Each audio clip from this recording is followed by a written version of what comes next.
자, 마켓나우 2부로 이어가도록 하겠습니다. 한 주의 시작, 월요일 출발을 했는데 관세 전쟁, 미국과 중국의 이런 극한 대립이 이제는 약간은 완화된 듯한 느낌이 지난주 후반부터 들기 시작했죠. 이러면서 미국 시장도 분위기가 확연하게 달라졌습니다.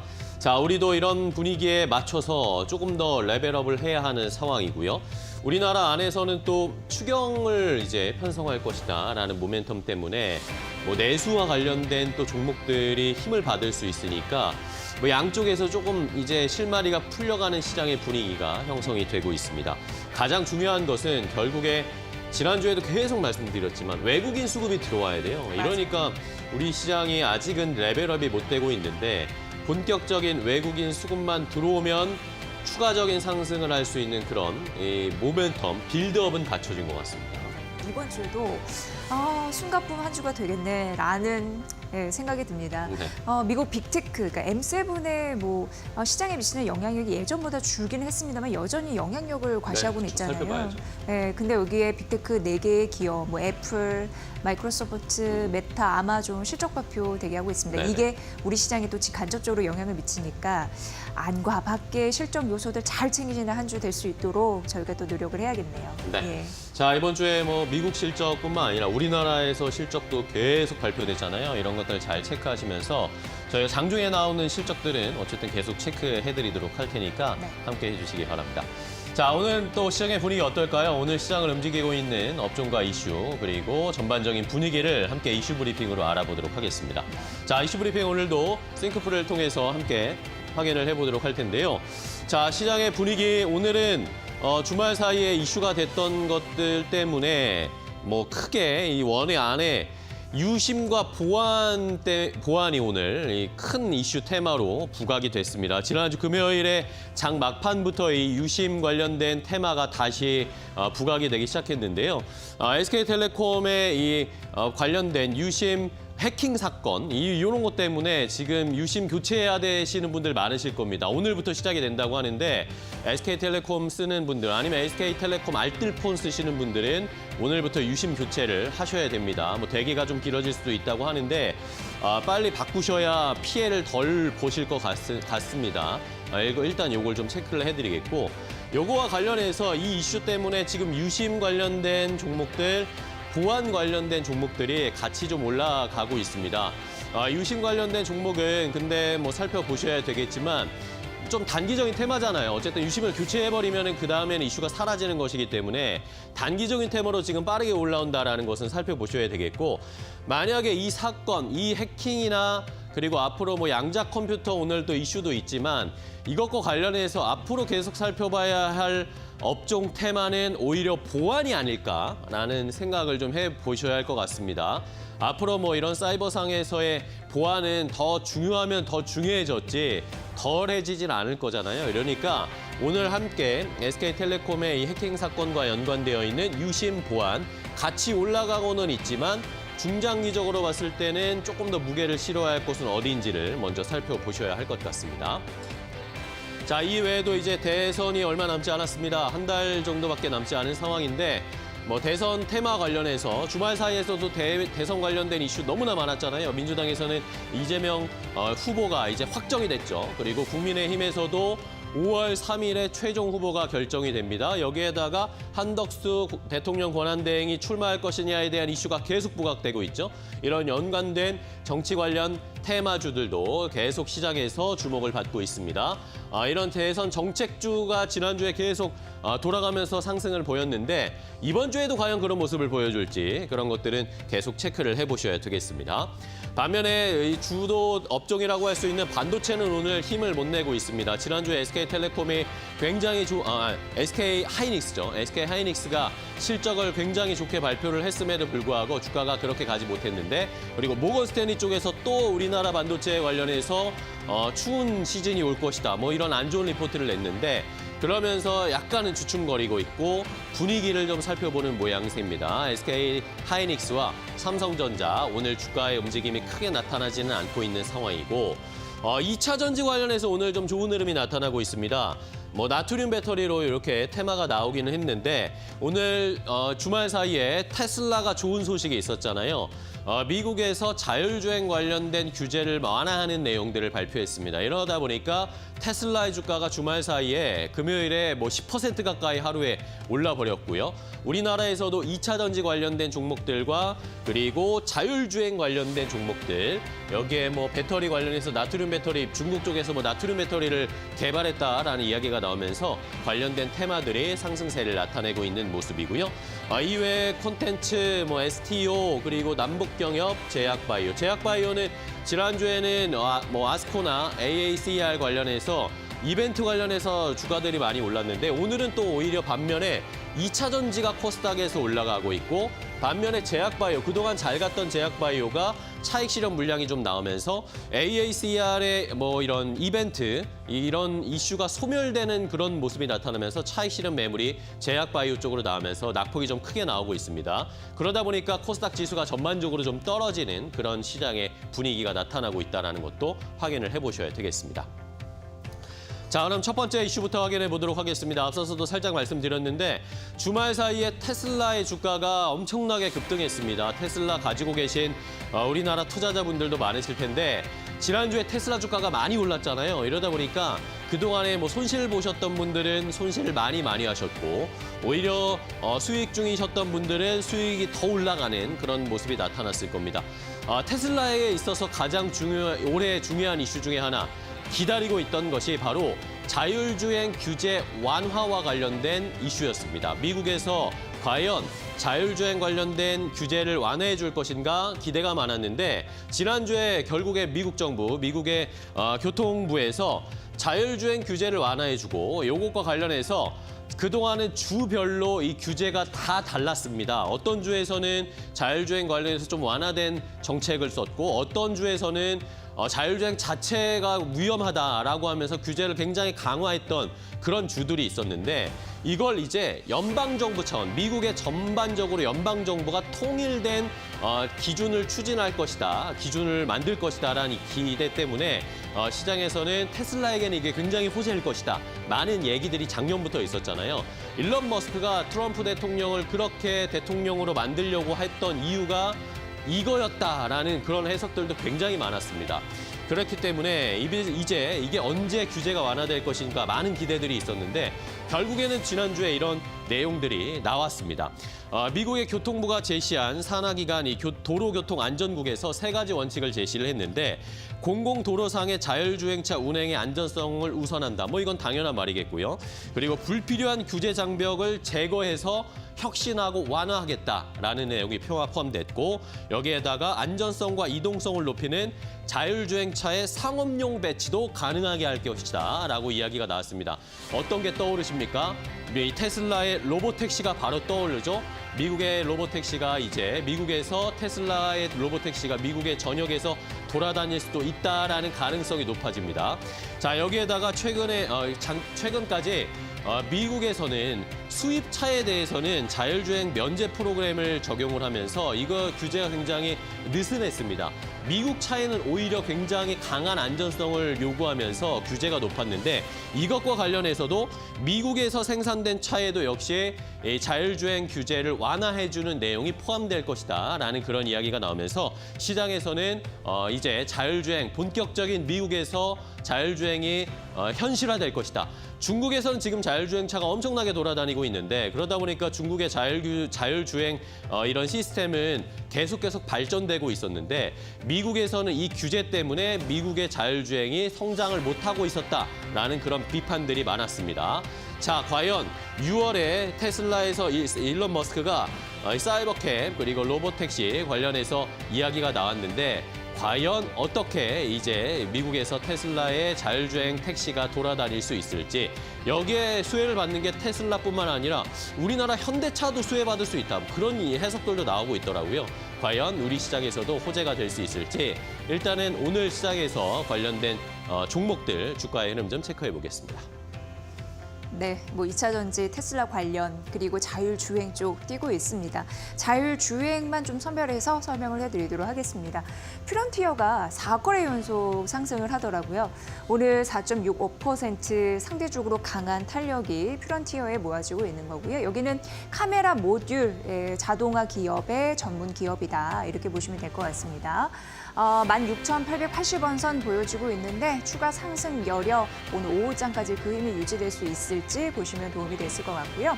SOS랩이 2.4% 상승세 보여지고 있는데 여기 이제 레이저를 이용해서 주변 환경의 거리도 측정하고 형태도 파악하는 그런 센서, 라이더를 개발하고 제조하는 기업입니다. 아시는 분도 잘 아실 것 같고요. 10,000원 선 위에서 움직이고 있다는 점, 11,000원을 향해서 가고 있는 현재 주가 흐름 만나보실 수 있습니다. 그리고 대표적으로 팅크웨어나 스마트 레이더 시스템은 지난 거래에 이어서 오늘도 추가적으로 오름세 보여주고 있는 상황인데요. 팅크웨어는 증권사에서 자율주행을 기반해서 수익성이 좀 안정화되고 있다는 긍정적인 분석들이 나오더라고요. 오늘 10,040원 선을 기록을 하고 있고요. 지난 거래일 대비해서 180원 상승 중입니다. 스마트 레이더 시스템, 여기는 이제 테슬라의 자율주행 관련해서 센싱 시스템을 공급한 이력이 있어서 테슬라 관련주일 때 함께 오르는 그런 흐름들이 있습니다. 오늘도 대표적으로 그래서 상승하는 흐름이 있고요. 1.4% 오르면서 9,990원 선 보여주고 있습니다. 그리고 센서 관련해가지고 엣지 파운드리도 관련주인데 좀 차별화되고 있죠. 오늘 2.5% 가깝게 하락하면서 3,965원 선. 장 초반에는 올랐다가 차익 실현 매물이 나오는 흐름들 나타내주고 있습니다. 자율주행 관련주 살펴봤고요. 두 번째 테마 넘어가 보도록 하겠습니다. 자, 두 번째는 유심 관련된 그리고 보안 관련된 이슈를 체크를 해봐야 되겠습니다. 자, 지난 18일이었습니다. SK텔레콤이 해커에 의한 악성 코드로 이용자의 유심과 관련된 정보가 일부 유출됐다라는 이야기가 나왔습니다. 그때까지만 해도 뭐 우리가 그동안 개인정보 유출 뭐 이런 거 이제 면역이 생겼잖아요. 하도 유출이 많이 되니까. 그랬는데 이게 왜 지난주 후반부터 조금 더 문제의 심각성이 강조가 됐느냐. 유심 복제가 될 수 있기 때문입니다. 유심에는 우리의 정보뿐만 아니라 우리가 사용하는 앱이라든지 예를 들면 뭐 금융거래라든지 이런 것들도 다 정보가 포함되어 있는데 만약에 불법 해킹으로 유심을 똑같이 복제해버리면 우리의 암호라든지 이런 것들 결제할 때 금융 서비스 아니면 뭐 개인정보뿐만 아니라 이런 것들이 다 유출이 될 수 있기 때문에 똑같은 폰 하나가 다시 내가 모르는 사이에 사용될 수 있기 때문에 굉장히 위험하다라는 심각성이 지난주 후반부터 점점 커지기 시작했습니다. 자, 이러다 보니까 SK텔레콤에서 이제 오늘부터 전국의 2,600여 개의 T월드 매장에서 유심을 무료로 교체해주겠다라고 결정을 내렸는데 지금 뭐 유심이 없어서 보시는 것처럼 유심 제거 없음 뭐 이렇게 써붙여 있는 상황입니다. 많은 이용자들이 SK텔레콤을 사용하고 있기 때문에 SK텔레콤뿐만 아닙니다. SK텔레콤을 이 망을 사용하는 알뜰폰 사용자분들도 이 유심을 바꾸셔야 됩니다. 오늘부터 빨리 바꾸셔야 되겠고요. 자, 이러다 보니까 물량도 부족하니까 유심 관련된 종목들이 올라가기 시작했고 SK텔레콤에서도 만약에 불법 유심 복제 피해가 발생을 하면은 책임지고 SK텔레콤이 보상하겠다. 강하게 보상책을 마련을 하고 있는 상황입니다. 하지만 사용자들은 이거 너무 불안하다라고 하는 이 불안 심리, 긴장감들이 좀 커지고 있는 상황이고요. 자, 이런 상황에서 금융감독원에서도 금융사들에게 이 유심 복제를 통한 부정 금융거래 시도 가능성이 몇 개가 발견됐다라고 하면서 금융사들에게도 주의를 당부했습니다. 자, 이러다 보니까 일부 보험사 KB라이프생명이나 NH농협생명은 SKT나 SKT 알뜰폰 가입자의 본인 인증 서비스를 중단했습니다. 만약에 뭐 거래할 때나 가입할 때 우리가 문자로 이렇게 인증을 받으면서 확인하는 절차가 있잖아요. 근데 거기서는 SK텔레콤은 제외를 시킨 겁니다. 뭐 카드사나 은행은 아직 그런 조치를 취하지는 않고 있는데 이거를 추진해야 되나 우리도 이거 인증하는 거 SK텔레콤도 좀 제외해야 되나 고민하고 있다라는 그런 이야기들이 나오고 있고요. 이뿐만 아니라 대기업들 그리고 많은 기업들도 지금 SK텔레콤을 사용하는 임원이나 직원들에게 빨리 유심 교체하라고 언급을 하고 있답니다. 삼성그룹이 지난주에 이미 그렇게 공지를 내렸고요. 이뿐만 아니라 HD, 현대, 포스코, 한화 이미 SK텔레콤을 사용하는 임원들에게 빨리 유심 교체해라. 아니면 뭐 통신사를 바꿔라. 뭐 이런 식의 언급들이 나오고 있다고 하고 현대차 그룹도 오늘 임원들에게 공지를 하고 있답니다. 이러면서 SK텔레콤이 좀 피해를 받을 수도 있고 지금 또 상대적으로 반사수혜로 KT의 주가가 좀 올라가는 그런 양상들도 나타나고 있습니다. 자, 그러면 유심 보안 관련된 종목들 오늘 주가가 어떻게 튀어오르고 있는지 함께 확인해 보겠습니다. 네, 기술이 발전하면서 보안 관련 솔루션 기업들도 좀 덩치가 커지지 않을까, 몸값이 올라가지 않을까라는 생각을 오늘 이런 사태를 통해서 하게 되는데요. 대표적으로 한사, 오늘 장중에 상한가 갔거든요. 근데 상한가는 풀리기는 했습니다만 그래도 26% 급등세를 보여주는 모습 보여주고 있습니다. 6,740원 선 보여주고 있는 상황이고요.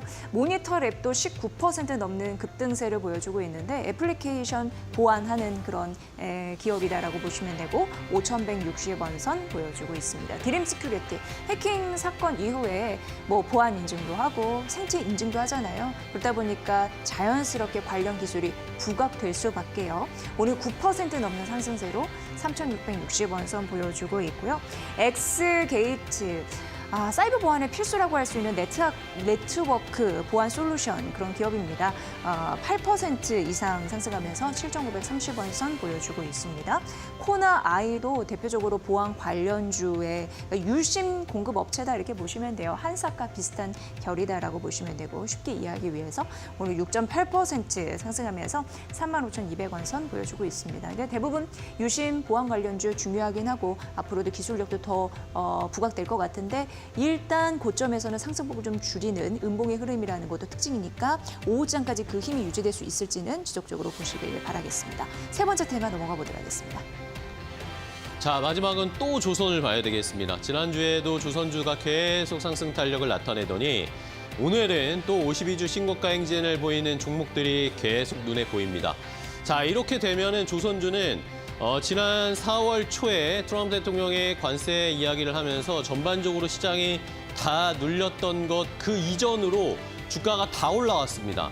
또 신고가 행진을 펼치고 있으니까 어느 정도까지 주가가 올라갈지 계속 기대가 되고 있는 상황이고 그런데 여기에다가 플러스 더 기대감을 주는 건 호재가 끝이 없다는 겁니다. 조선주에 나쁜 이야기가 거의 없어요. 지금 하나오션이 오늘 실적 발표하거든요. 지난주에도 HD 현대중공업 실적 발표했는데 너무나 좋은 실적이었죠. 하나오션은 또 오늘 실적 발표합니다.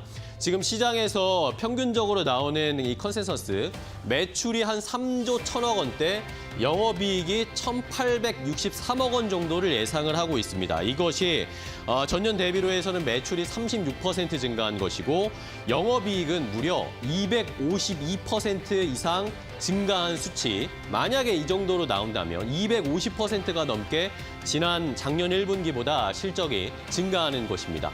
자, 이러면서 오늘 호실적 좋은 실적 발표할 것이다라는 기대감 때문에 주가가 또 52주 신고가를 경신하는 하나오션의 모습이었고 하나오션뿐만 아니라 다른 조선주들도 지금 상승 탄력이 잘 나오고 있습니다. 자, 여기에다가 또 좋은 소식은 무엇이냐? 한화엔진, 하나그룹의 또 엔진을 만드는 조선 엔진을 만드는 한화엔진도 지금 중속 엔진 사업을 다시 진출하겠다라는 그런 이야기들이 나오고 있습니다.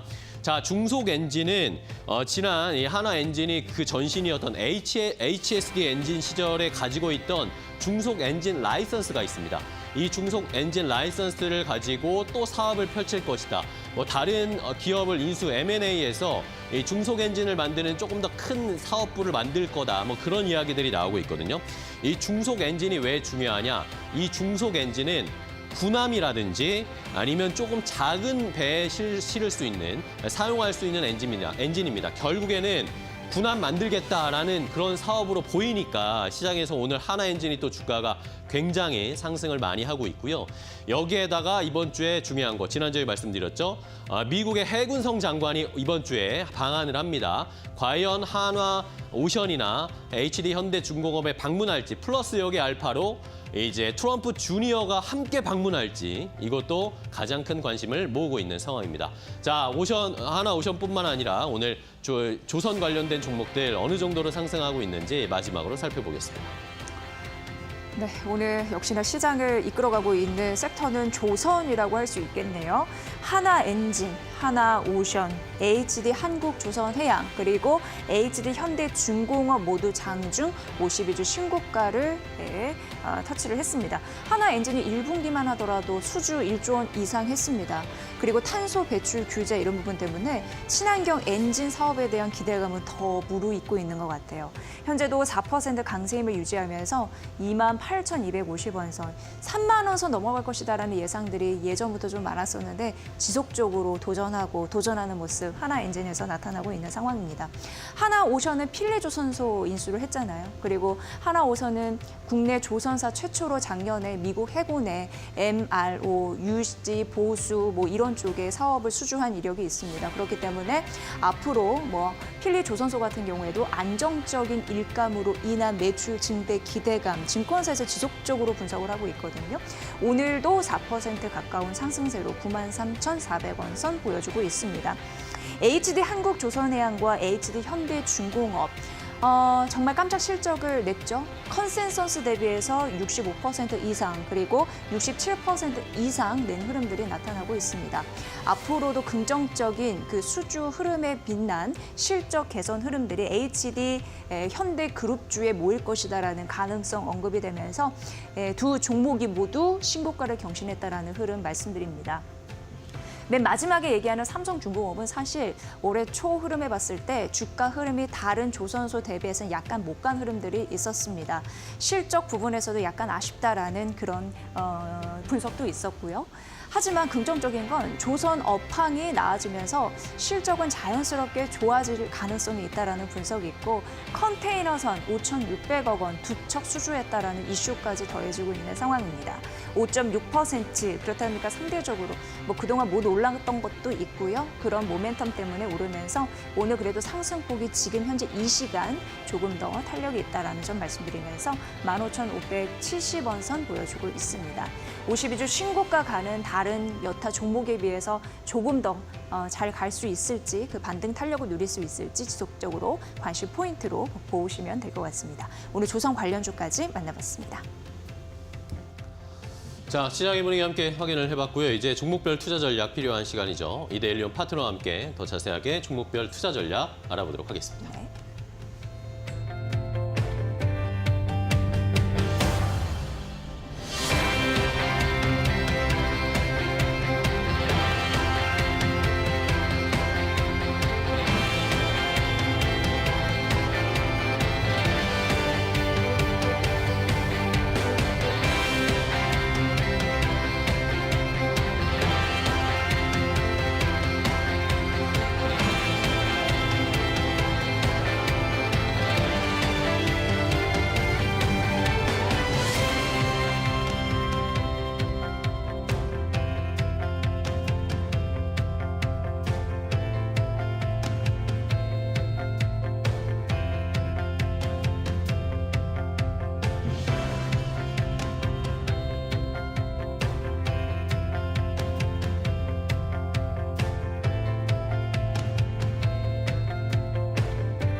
네, 이데일리온 라이브 시간으로 이어가 보겠습니다. 오늘도 이데일리온 라이브가 진행되는 동안 여러분들이 갖고 있는 시장에 대한 궁금증, 해답을 함께 찾아가 보겠습니다.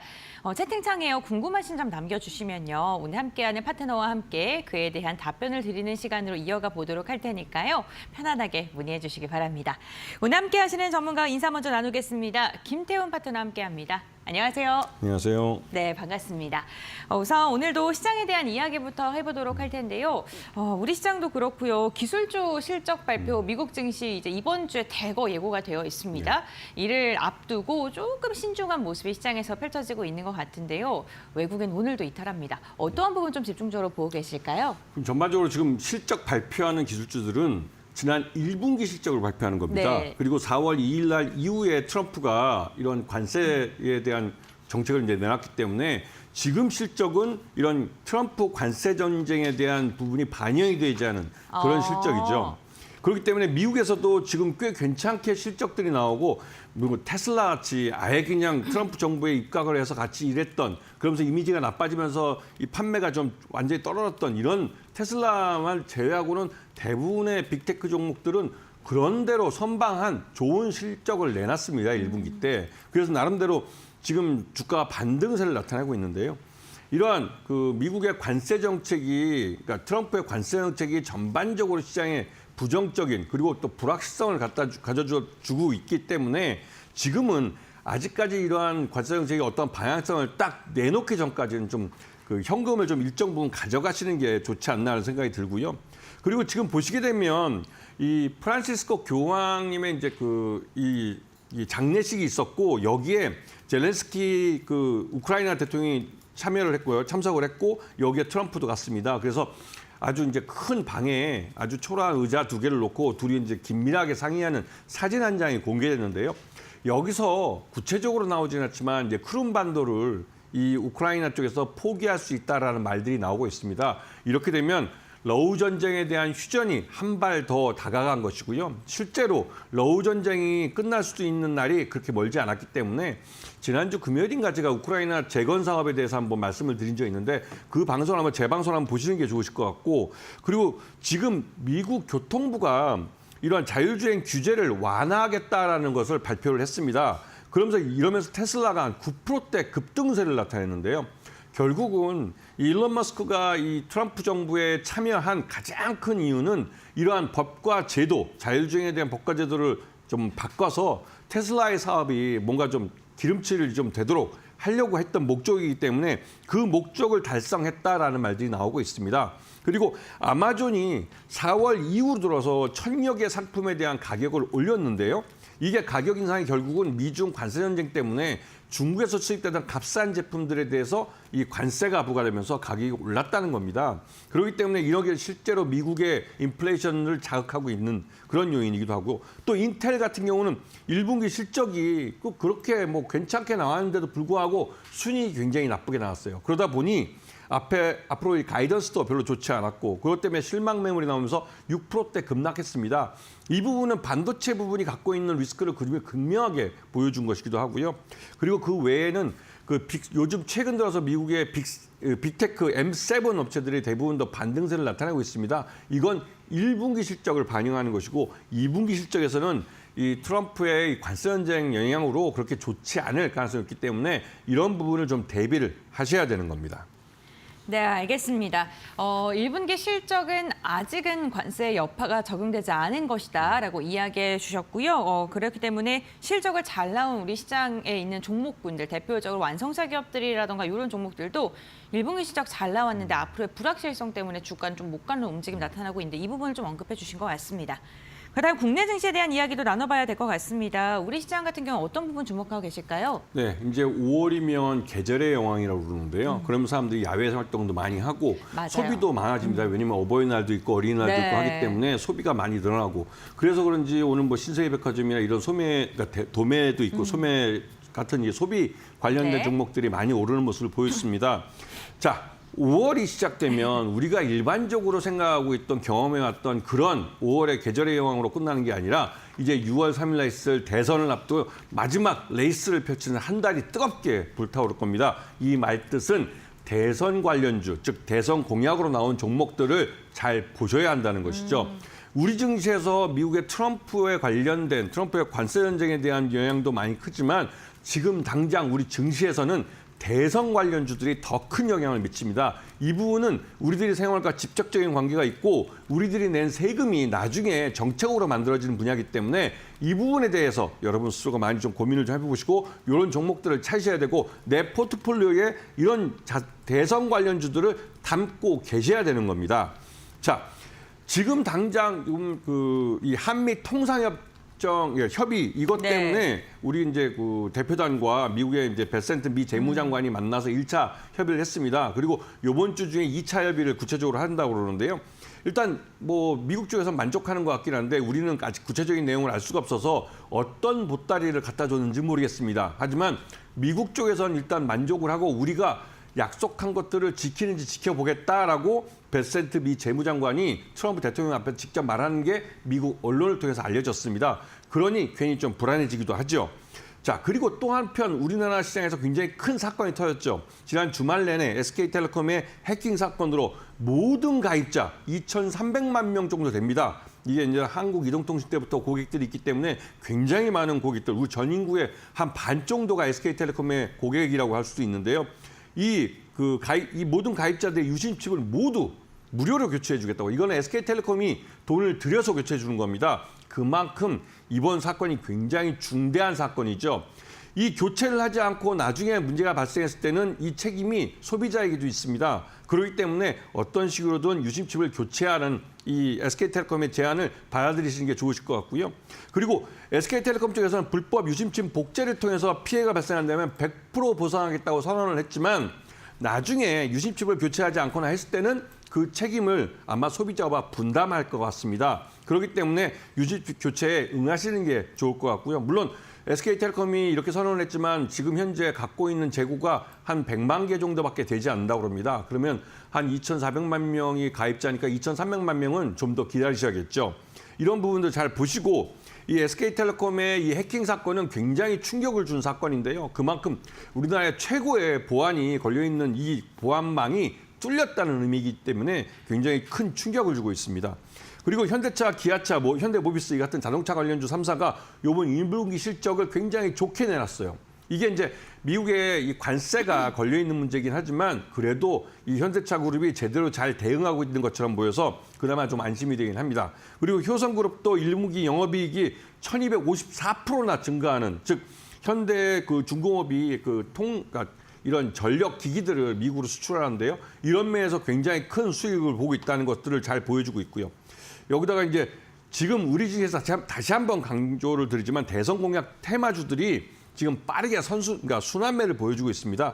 AK홈케어나 K방산, K원전, K콘텐츠, 그다음에 K바이오, K일자리, K태양광, 수도이전 테마주까지 이러한 대선 공약과 관련된 것들이 계속 순환매를 나타내고 있기 때문에 이런 종목들을 잘 보시고 마지막 한 가지입니다.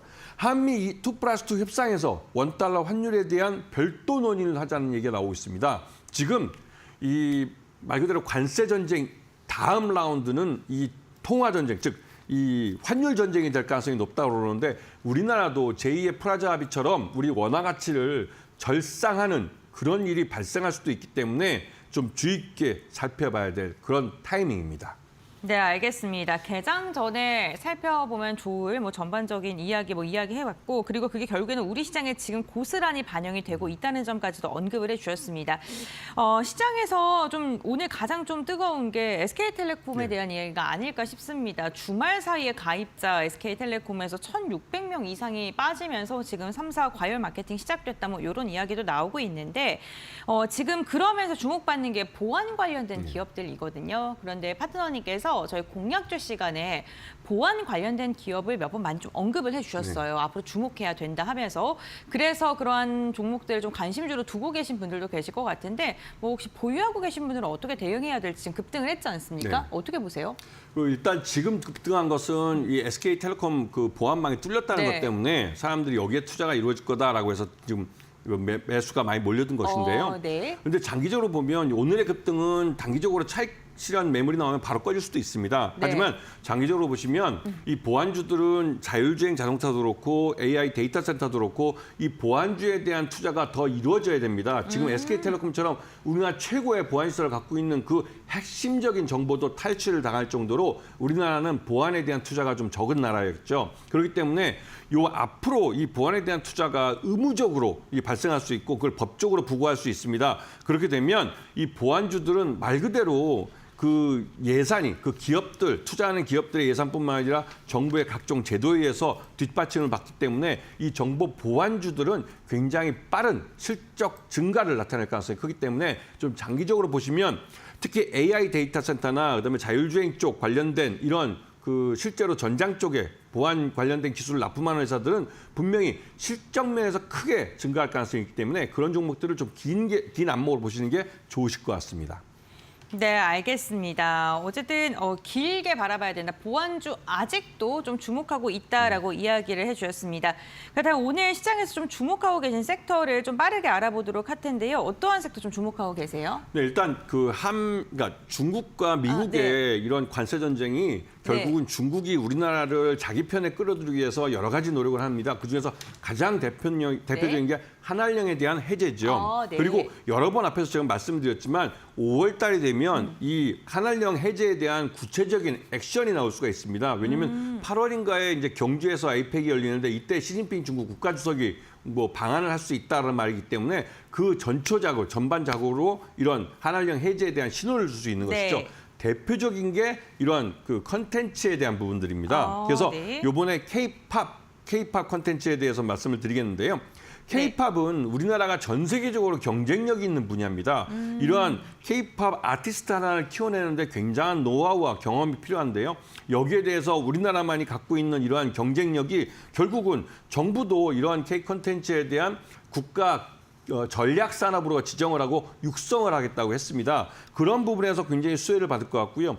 그리고 중국도 경기 진작을 위해서 K-팝 아티스트를 초대를 해서 5만 명 이상의 메인 스테디움 같은 그 아주 큰 그 공연을 벌이고 싶어 합니다. 왜냐면 이게 말이 공연이지 여기 한번 하겠다고 그러면 전국에서 이 도시로 몰려드는 사람들이 있고 그 사람들이 먹고 자고 하면서 쓰는 돈이 있습니다. 그렇기 때문에 소비가 굉장히 진작되면서 그 중국 경기도 좋아지게 되죠. 그래서 중국의 지방다기 성, 이게 뭐 우리나라 치면 거의 나라급인데요. 이 성들이 우리나라 아티스트들 이런 K-팝 그룹들과 그룹 속해 있는 엔터주들과 연예 기획사죠. 연예 기획사를 겹쳐가면서 이러한 대규모 공연에 대한 사전 작업을 하고 있습니다. 그래서 중국 정부가 한알령 해제에 대한 신호를 주면 지금까지는 10,000명 미만의 중소 미팅만, 그러니까 팬 미팅이나 이런 것들만 허용했었는데 5만 명 이상의 그 월드 투어들 중국 1성급 도시를 정해서 갈 수 있기 때문에 그렇게 되면 우리나라 이런 그 엔터주들은 굉장히 큰 수익을 얻게 됩니다. 하이브나 YG 엔터, 그다음에 큐브 엔터 같은 경우는 실제로 중국에서 이러한 공연을 해봤던 경험이 있는 기업들이고요. SM이나 뭐 JYP도 말할 것도 없고요. 그리고 하이브 같은 경우는 이번 하반기에 BTS가 완전체로 컴백을 할 가능성이 높습니다. 그렇기 때문에 더더욱 관심을 좀 갖고 지금 쌀 때 좀 보셔야 되고요. 그다음에 YG 엔터 같은 경우는 베이비몬스터라는 이 신 걸그룹이죠. 1년밖에 안 된 걸그룹이 이번에 일본 투어를 성공했습니다. 그러면서 여기서 돈이 많이 벌었고 블랙핑크도 8월부터인가요? 이제 월드 투어를 시작합니다. 큐브 엔터 같은 여자아이들 이게 중국 공연을 시작하려고 지금 준비를 하고 있고 이번에 카카오멘트에서 신계약을 통해서 한 1,300억 정도 계약금을 받은 걸로 알려졌는데요. 그래서 그런 면에서 하이브, YG 엔터, 큐브 엔터를 관심권에 놓고 보셔야 될 타이밍입니다. 그 콘텐츠에서는 뭐 스튜디오 드래곤이라던가 뭐 에스토리 이런 건 어떻게 보세요? 그 드라마 제가 말씀드리지만 이 콘텐츠가 순서가 있습니다. 중국이 자기 시장을 개방할 때 제일 먼저 이 애니메이션, 이 어린이들이 보는 거죠. 이거는 이념이나 이런 거 상관없이 볼 수 있기 때문에 이걸 제일 먼저 개방을 하고 물론 거기 너자투라는 중국계 이제 성공한 것도 있기 때문에 산업 경쟁력이 있다고 생각하는 것이죠. 그래서 이걸 제일 먼저 개방을 할 거고요. 그 다음이 이런 K 드라마, K 무비, 그다음에 또 마지막으로 이제 K 게임. 지금 뭐 물론 게임판을 많이 열어줬지만 이 대부분 이런 종목들 보면 게임도 그렇고 웹소설의 애니메이션도 고용이 많은 그런 일자리입니다. 이런 부분이기 때문에 요 순서를 잘 기억해 두시고 접근을 하시면 충분히 수익 날 수 있는 기회를 잡으실 수 있을 겁니다. 네, 알겠습니다. 오늘은 한한령 해제에 대한 기대감이 있는 뭐 엔터나 콘텐츠 이런 부분을 좀 집중하고 계신데 그렇다면 그 가운데 공약주로 선정하신 종목은 어떤 종목일까요? 이번에 아티스트 컴퍼니라는 회사가 있는데요. 아, 네. 이 회사가 이제 이정재 배우나 정우성 배우가 주주로 참여하고 있고 이들이 이제 경영을 하는 그 이사로 이름이 등재돼 있다고 그래서 그게 유명하지만 실제로 아티스트 스튜디오, 그러니까 아티스트 스튜디오는 이 예전에 레몽레인이라는 드라마 그 제작사를 인수해서 이름을 바꾼 겁니다. 아티스트 컴퍼니는 배우 매니지먼트를 중심으로 시작을 해서 지금 영화 제작도 하고 그런 사업이고 아티스트 스튜디오는 이 드라마 제작을 해서 서로가 역할이 약간 다릅니다. 하지만 이 영화를 제작하든 드라마를 만들든 아티스트 컴퍼니의 배우들이 출연을 합니다. 이거는 예전에 이런 이정재 배우가 감독했던 그 영화 이름이 갑자기 기억 안 나는데 그 헌트라는 영화에서도 이 아티스트 컴퍼니의 배우들이 출연을 했습니다. 그러면서 네. 인지도를 높이는 것이죠. 그런 면에서 그리고 또 최근 들어서 그 메일 미디어 그룹 MBN인가요? 거기서 여기다가 180억을 투자를 해줬습니다. 네. 이게 조한 사채를 통해서 투자한 것인데요. 이러면서 이 아티스트 컴퍼니는 이 드라마 매니지먼트 시작해서 기획 제작하고 제작한 그 드라마나 영화를 이 MBN을 통해서 방영을 할 수 있는 그런 플랫폼까지 갖게 된 것이죠. 그런 면에서 아티스트 컴퍼니를 관심권에 놓고 보셔야 되고 일단 매수 단가는 12,000원, 그다음에 매수 손절가는 11,000원, 한 1,000원 사이에 좁게 한번 제시해 드리고요. 목표가는 18,000원을 제시해 드리겠습니다. 네, 알겠습니다. 오늘의 공략주는 아티스트 스튜디오였고요. 가격 전략까지 제시를 해주셨습니다. 콘텐츠, 엔터와 같은 한한령 해제에 대한 기대감 있는 섹터 오늘 좀 주력으로 언급해 주셨으니까요. 투자 포인트 참고해 보시면 좋을 것 같습니다. 오늘도 김태현 파트너와 함께 시장에 대한 전반적인 이야기부터 공략주까지 다뤄봤고요. 오늘 말씀은 여기까지 듣겠습니다. 고맙습니다. 고맙습니다.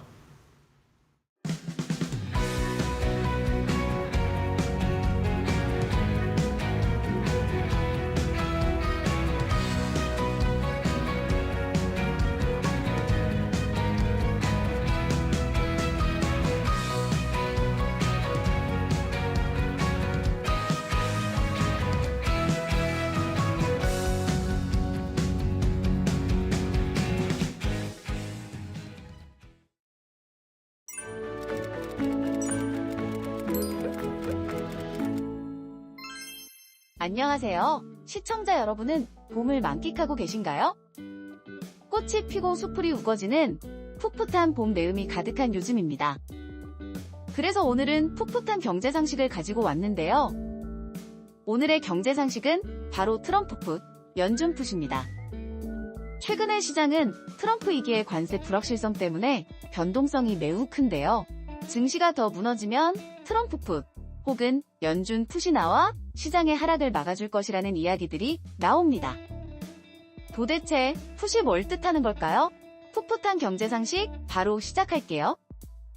먼저 옵션에 대해 아셔야 하는데요. 옵션은 특정 자산을 정해진 가격에 사고 팔 수 있는 권리를 의미합니다. 이 권리는 두 가지로 나뉘는데요. 특정 자산을 정해진 가격으로 살 수 있는 권리인 콜옵션, 그리고 특정 자산을 정해진 가격으로 팔 수 있는 권리, 풋옵션이 있습니다. 콜옵션은 자산의 가격이 상승할 것으로 예상할 때 유리하고 자산의 가격이 하락할 것으로 예상될 때는 풋옵션이 유리합니다. 즉, 풋옵션은 하락장에서 이익을 얻을 수 있는 옵션인 것이죠. 그럼 트럼프풋과 연준풋에 대해서도 설명해 드릴게요. 트럼프풋은 트럼프 대통령의 정책이나 발언이 금융시장 하락을 방어하는 효과를 지칭합니다. 시장이 급락할 경우 트럼프가 정책 완화 등을 통해 시장에 개입하고 하락을 막아줄 거라는 기대인 거죠.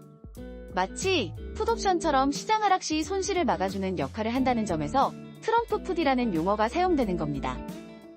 연준풋 또한 하락 위험에 대한 보호라는 공통점을 가지고 있는데요. 금융위기나 경기 침체 조짐이 나타날 때 연준이 금리 인하나 양적 완화를 통해 금융시장의 하락을 막아주는 활동을 의미하는 것입니다. 결국 이 두 용어 모두 금융시장 하락 위험에 대한 보호 장치를 의미합니다. 정치나 중앙은행이 개입해서 시장의 하락을 막아준다는 의미인 것이죠. 오늘 설명에 도움이 되셨나요? 시청자 여러분의 계좌에도 풋풋한 봄이 오길 기원하며 인사드리겠습니다. 다음 시간에 더 좋은 정보로 찾아올게요.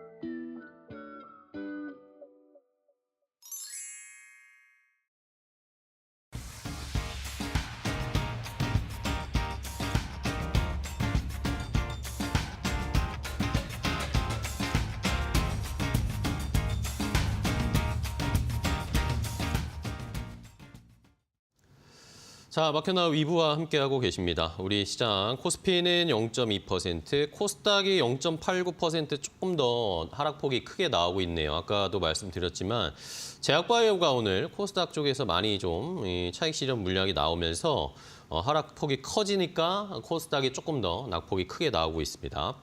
자, 이외에 뭐 중국 쪽의 출발 상황도 간단하게 체크를 해보면요. 지난주에 중국 증시는 약보합권에서 역시 관세와 관련해서 계속 좀 눈치 보고 있습니다. 중국 시장도. 오늘은 근데 역시 약보합권에서 출발하면서 지난주 하락에 뭐 비슷한 분위기로 출발을 했고, 홍콩 항생지수는 지난주 금요일에 0.3% 정도 상승 마감을 했는데 오늘도 0.42% 정도 상승하면서 중국, 홍콩 약간은 좀 엇갈리면서 출발을 한 모습을 확인할 수 있습니다.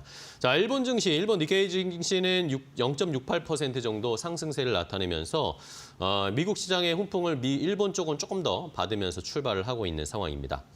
자, 오늘은 월요일입니다. 월요일에는 저희가 제약바이오 쪽에 조금 더 깊은 이야기를 알려드리고 있는데 오늘 제약바이오가 조정을 좀 많이 받고 있지만 이 기회에 오늘 또 좋은 제약바이오 관련된 기업 어떤 거 살펴봐야 할지 한번 알아보도록 하겠습니다. 오늘 이데일리 바이오 플랫폼 센터의 석지원 기자와 함께하겠습니다. 안녕하세요, 기자님. 네, 안녕하세요. 반갑습니다. 자, 오늘 제약바이오가 많이 빠집니다. 지난주에 AACR 개막하고 나니까 이슈가 소멸되는 것 같은데 그러면서 조금 차익 실현이 나오고 있습니다. 그래도 어쨌든 최근에 좋은 이슈가 있는 제약바이오 기업들은 주가 잘 가잖아요. 네, 그러니까 그렇습니다. 오늘 좀 살펴봐야 되겠습니다. 오늘은 저희가 또 이데일리 단독 기사 한번 조금 더 분석을 해볼까요? 네, 네. 어떤 기업? HLB 바이오스텝? HLB 쪽 그룹주 중에 하나 좋은 소식이 있다면서요? 그렇습니다. 동물 실험을 위주로 하는 네네. 그 HLB 바이오스텝이라는 기업을 좀 조명해 볼까 합니다. 최근에 이 기업이 그 종합 건설 면허를 땄었는데요. 네. 이 의미를 조금 분석을 해보고자 합니다.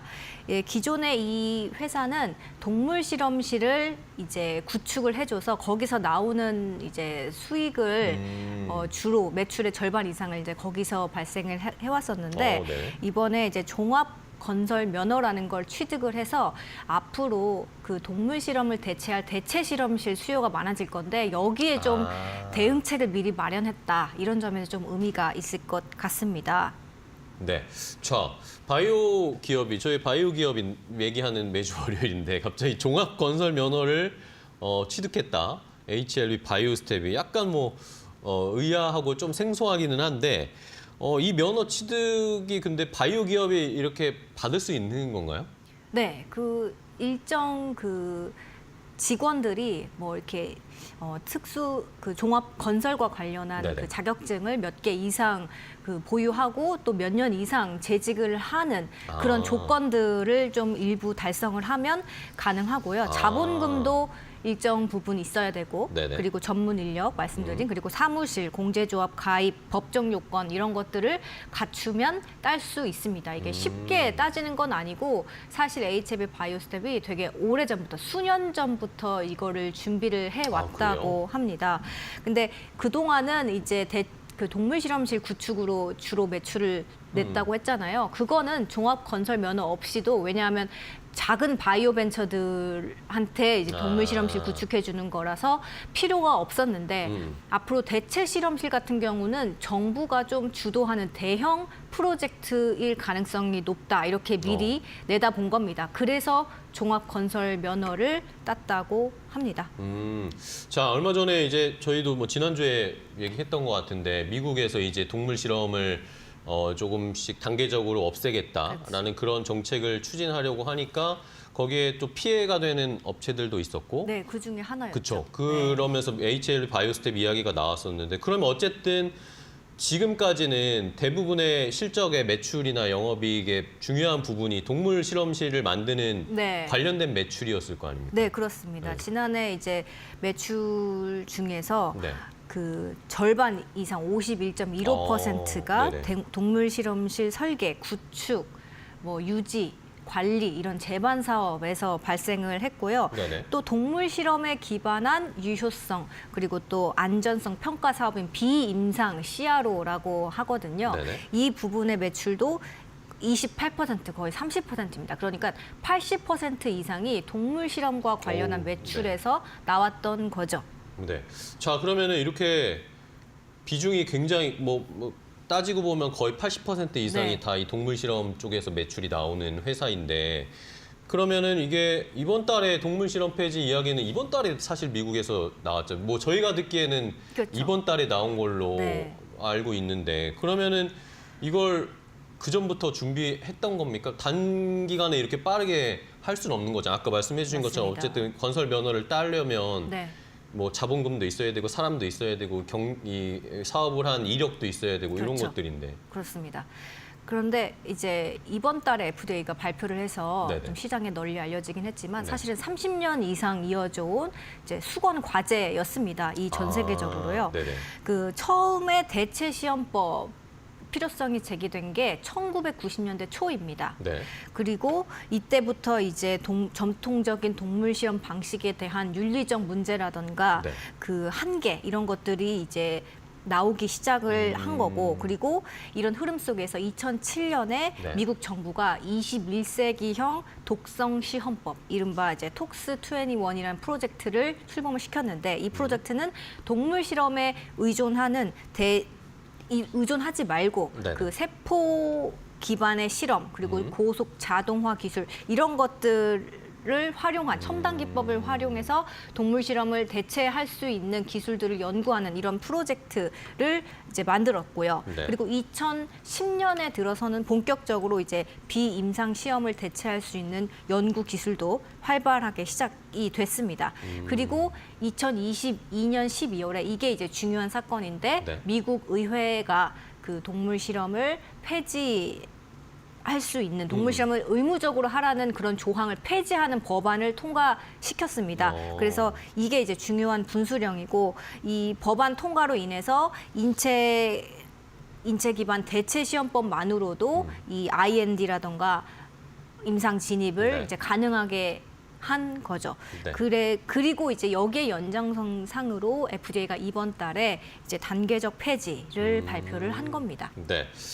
지금 말씀을 듣고 나니까 우리도 그런 뉴스나 이슈들은 좀 본 것 같긴 하네요. 동물 실험, 이제 동물 학대 뭐 이런 이야기 나오면서 이런 것들을 좀 줄여나가야 된다라고 했는데 네. 어쨌든 업계에서는 동물 실험을 폐지하는 거에 대해서는 계속 논의가 길게 있었던 맞습니다. 거네요. 네. 그러면은 HLB 바이오스텍 같은 경우에는 이런 흐름을 읽고 미리 좀 대비를 했다라고 봐도 되는 거네요. 그렇죠. 네. 그렇죠. 선제 대응을 했다는 오. 점에서 지금 다른 비임상 CRO를 하는 네네. 사업을 하는 기업들보다 네. 이제 좀 더 앞서 있다 이렇게 오. 평가를 할 수 있겠습니다. 그 대체 실험실은 아까도 잠깐 언급드렸듯이 정부 차원에서 네. 좀 대규모로 이제 프로젝트가 이제 추진이 될 거라고 합니다. 오. 지금 당장 그 환경부 소속 그 한국환경공단에서 네. 최근에 HLB 바이오스텝을 그 대체 실험실 구축하는 컨설팅 업무를 수주하는 계약을 맡겼다고 해요. 근데 그래요? 이거는 이제 HLB 바이오스텝이 종합건설 면허를 따기 전이라서 컨설팅 업무만 이제 준 건데 이제 종합검사 면허를 땄으니까 구축하는 건 그러면 맞습니다. 또 따로 계약을 할 수 있겠네요. 네, 시공도 또 할 수 있는 거잖아요. 그러니까 벌써 이제 HL 바이오스텝 대체 실험실 관련한 이제 계약을 따냈다는 점에서 좀 일단 의미가 있고 이제 종합검사 면허를 땄으니 이제 대체 실험실 관련 대형 프로젝트는 이제 바이오스텝이 좀 이제 선순위에서 좀 네네. 논의되지 않을까 이런 기대감을 가질 수 있겠죠. 네. 그러면 추가적으로 궁금한 건 우리나라에서는 그럼 이런 HLB 바이오스템 말고는 이 대체 실험실을 만들거나 구축하는 기술을 가진 회사들이 좀 있나요? 대체 실험실 관련해서 뭐 이렇게 면허를 땄다거나 네네. 그리고 대체 실험실에 좀 앞서 있다라고 이렇게 알려진 기업은 사실 없고 별로 없어요. HLB 제가 알기로는 HL 바이오스텝이 이제 거의 최초 느낌으로 왜냐하면 기존에도 그 국내 거의 최대 규모의 비임상 CRO를 하고 있던 네네. 어떻게든 대형 기업이었기 때문에 이런 변화에도 좀 발빠르게 가장 먼저 앞서 있지 않나. 그리고 이제 말씀하신 것처럼 이제 대체 실험실 구축 관련해서 다른 기업들도 네. 이제 대응책을 마련을 할 것 준비를 하겠죠. 같은데, 네, 그 부분은 제가 추후에 이제 팔로우해서 또 전달해드리겠습니다. 알겠습니다. 자, 일단은 첫 번째 이데일리 단독 기사로 HLB 바이오스텝이 이 대체 실험실 관련된 이제 이거 사전 작업을 미리 한 거죠. 종합 네. 건설 면허를 따서 이 사업으로 이제 전환하려는 움직임을 나타내고 있다. 정부 수주 실제로 시공 계약 같은 것들이 나오면은 네. 또 주가가 반응할 수 있으니. 근데 아직 많은 분들이 지금 모르시는 것 같아요. 주가는 반응을 안 했거든요, 아직. 주가도 좀 많이 HLB 바이오스텝은 주가도 많이 내려와 있는 상황이어서 HLB 그룹주랑은 또 같이 주가가 안 가는 흐름이어서 뭐 이 이슈가 앞으로 부각이 되면 주가가 한 번 더 튀어오를 수 있을 가능성도 있을 것 같습니다. 한번 시청자분들도 잘 추적을 해보시고요. 자, 그럼 다음 또 기업을 만나보겠습니다. 다음은 이오플로우 얘기를 좀 해야 될 것 같아요. 이오플로우가 참 뭐 2년 전인가 그때도 거래 정지되고 이슈가 있었는데 그렇죠. 이번에 또 거래 뭔가 정지 문제가 있네요. 네, 자본 잠식입니다. 이번에는. 네네. 그 자본 잠식으로 이제 계속 기업 존속 능력 불확실성으로 감사 의견 거절을 받아서 지난 21일부터 이제 이후부터 이제 거래 정지가 된 네네. 상태입니다. 의견 거절이 나온 주요 이유는 아무래도 이제 18개월 동안 지속됐던 네. 그 미국 인슐렛과의 소송이 가장 큰 영향을 미쳤습니다. 소송 네. 비용이 500억 원이라고 하더라고요. 그래서 이제 이게 이제 재무 구조에 심각한 악 영향을 미쳐서 네. 이게 이번에 이제 거래 정지까지 이어졌습니다. 네. 자, 근데 이게 거래 정지가 사실 이번이 처음이 아니잖아요. 네. 2023년이었나요? 그때도 그렇습니다. 거래 정지돼서 이오플로우 그때는 또 주가가 높은 상태였는데 거래 정지가 돼가지고 또 많은 분들 당황하셨는데. 그렇습니다. 예. 2023년 10월에도 네. 그 인슐렛과의 특허 소송에서 부정적인 그 처분 소송 네. 결과를 받고 거래 정지가 됐었습니다. 그래서 적극적으로 해명을 했고 거래소에 그래서 네. 그 다음 달 거래가 다시 재개가 재개가 됐긴 됐는데, 했는데 그 당시에 회사가 그 미상환 전환 사채 이슈가 좀 있었습니다. 그래서 414억 원어치를 즉시 상환해야 하는 상황이었는데 이제 거래가 됐었잖아요. 그래서 네. 거래 정지 중에 시비를 변제를 해야 되는 상황이라서 좀 수급에 어려움을 좀 겪었었습니다. 그러면 이번에는 뭐 전환사채 상환 요거 압박 막기 위해서 뭔가 대책을 가지고 있는 건가요? 어떻게 되는 건가요, 이거? 네네. 이번 감사 의견 거절은 좀 네. 이제 예상된 이슈다. 그래서 좀 대비책을 좀 마련해놨다. 이게 이제 김재진 이오플로우 대표의 네네네. 이제 입장입니다. 그래서 선제적으로 네. 이오플로우 전환사채 채권단이랑 이야기를 해서 기한 이익 상실 조항을 유예하는 그런 특약을 대비했다 이렇게 이야기했는데 기한 이익 상실 조항이라고 하면 네. 이제 채무자가 원래 약속된 대로 이 돈을 갚지 않을 경우에 그 채권자가 만기 전에 즉시 상환을 요구할 수 있는 어떤 권리를 유예해 주는 걸 네네. 말합니다. 그러니까 이제 시간을 좀 벌었다고 볼 수 있겠죠. 그래서 최근자 기준으로 이오플로우의 미상환 시비는 130억 원 정도로 알려졌습니다. 네. 그런데 회사가 이 130억 원을 갚지 못할 것으로 좀 전망이 되는데 그 이유는 이제 이미 회사의 어떤 재산을 좀 일부 이제 담보로 돈을 빌려서 80억 원 정도 빌려서 지금 이걸로 영업을 지금 이어가고 그래요? 있는 상황이거든요. 그래서 이 시비를 이제 변제가 좀 가능할지는 좀 지켜봐야 할 것 같습니다. 그런 점에서도 이제 네. 이런 상황에서도 김재진 대표는 이제 매출을 낼 수 있는 의료기기 회사다 우리는 그런 점에서 이제 항소해서 승리하면 우리 기업은 이제 계속 갈 수 있다 이런 입장을 밝힌 것으로 알려졌습니다. 네. 뭐 대표이사는 그렇게 얘기는 했지만 뭐 사실 투자자분들이나 주주 입장에서는 이거 불안할 수밖에 없는 상황인데 뭐 그렇다고 해서 뭐 팔 수 있는 말했던 것처럼 의료기기니까 팔 수 있다 뭐 자신감을 보이시는데 사실 실적은 근데 저도 체크를 해보니까 실적이 뭐 개선되거나 그런 것들은 잘 보이지가 않는 것 같아요. 그렇죠. 이제 실적 잠깐 보면은 네네. 별도 기준 매출 이제 전년 대비 6% 줄은 지난해 53억 원, 영업 손실은 377억 원이었는데 이제 네. 지난해는 521억 원으로 아이고, 네. 더 악화가 됐고요. 순손실은 621억 원을 기록했습니다. 이제 코스닥 상장 유지 조건이 있잖아요. 네네. 연매출 30억. 이거는 달성을 했는데 했는데. 문제가 이제 법차손 네. 비율입니다. 법인세 차감전 계속 계속 사업 손실 비율이 3년 연속 50%를 넘으면 3년간 2회 연속 50%를 넘으면 관리 종목 지정이 되잖아요. 그쵸. 근데 이오플로우가 여기에 해당이 됩니다.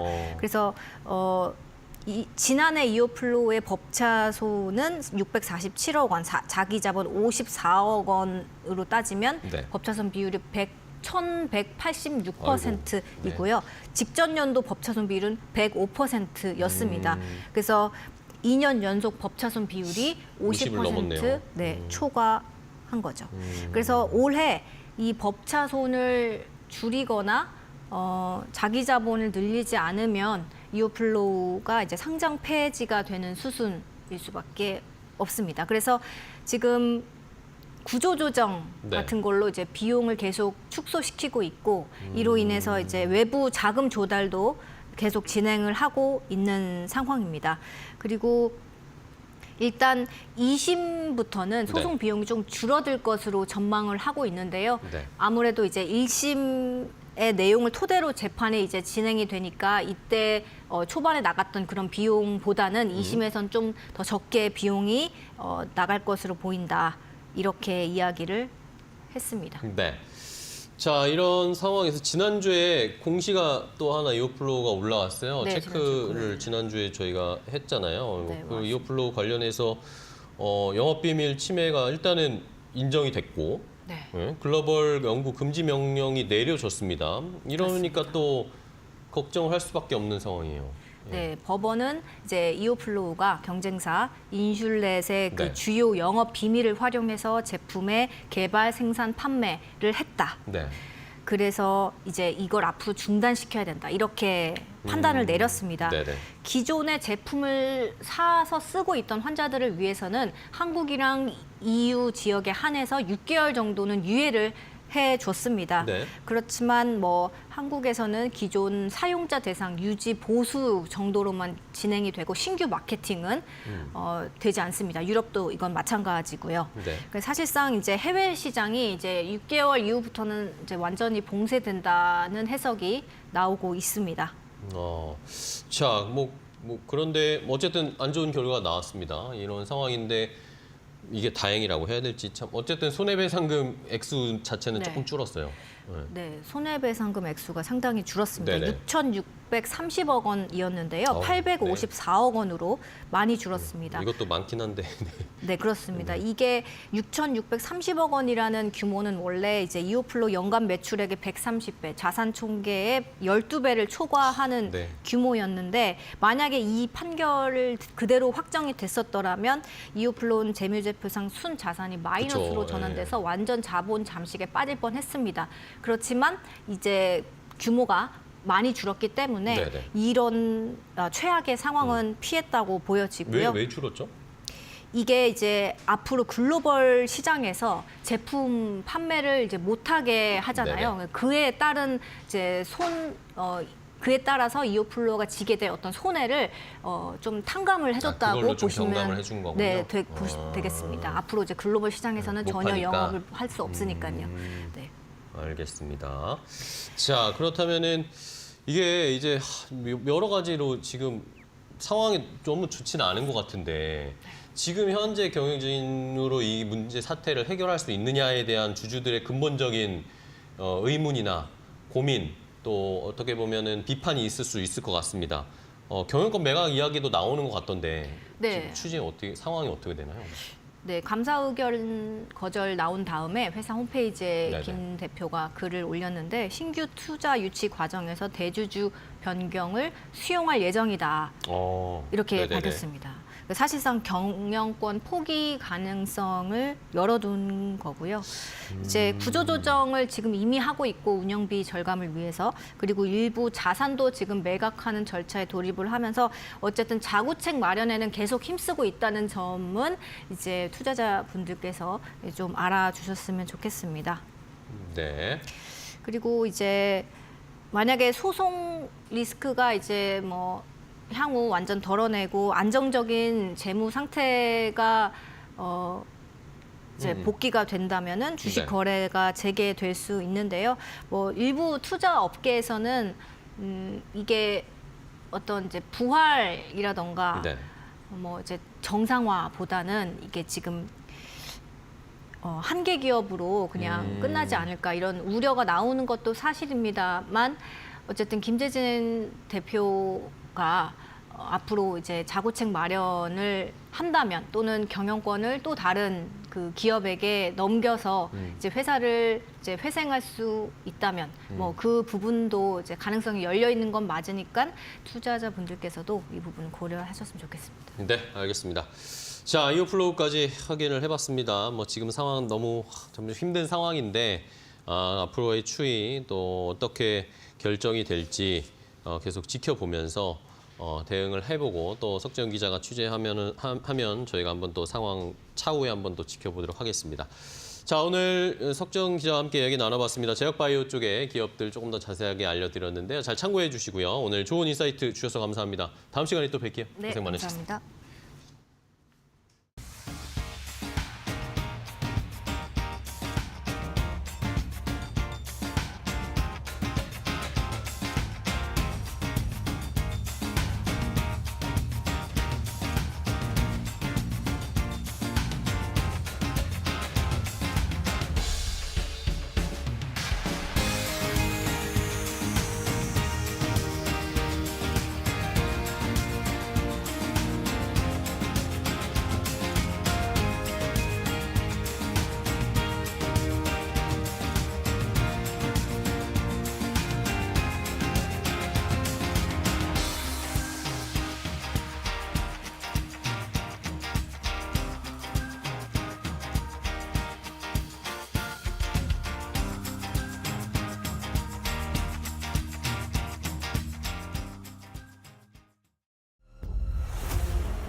안녕하세요. 메디토코 신일섭입니다.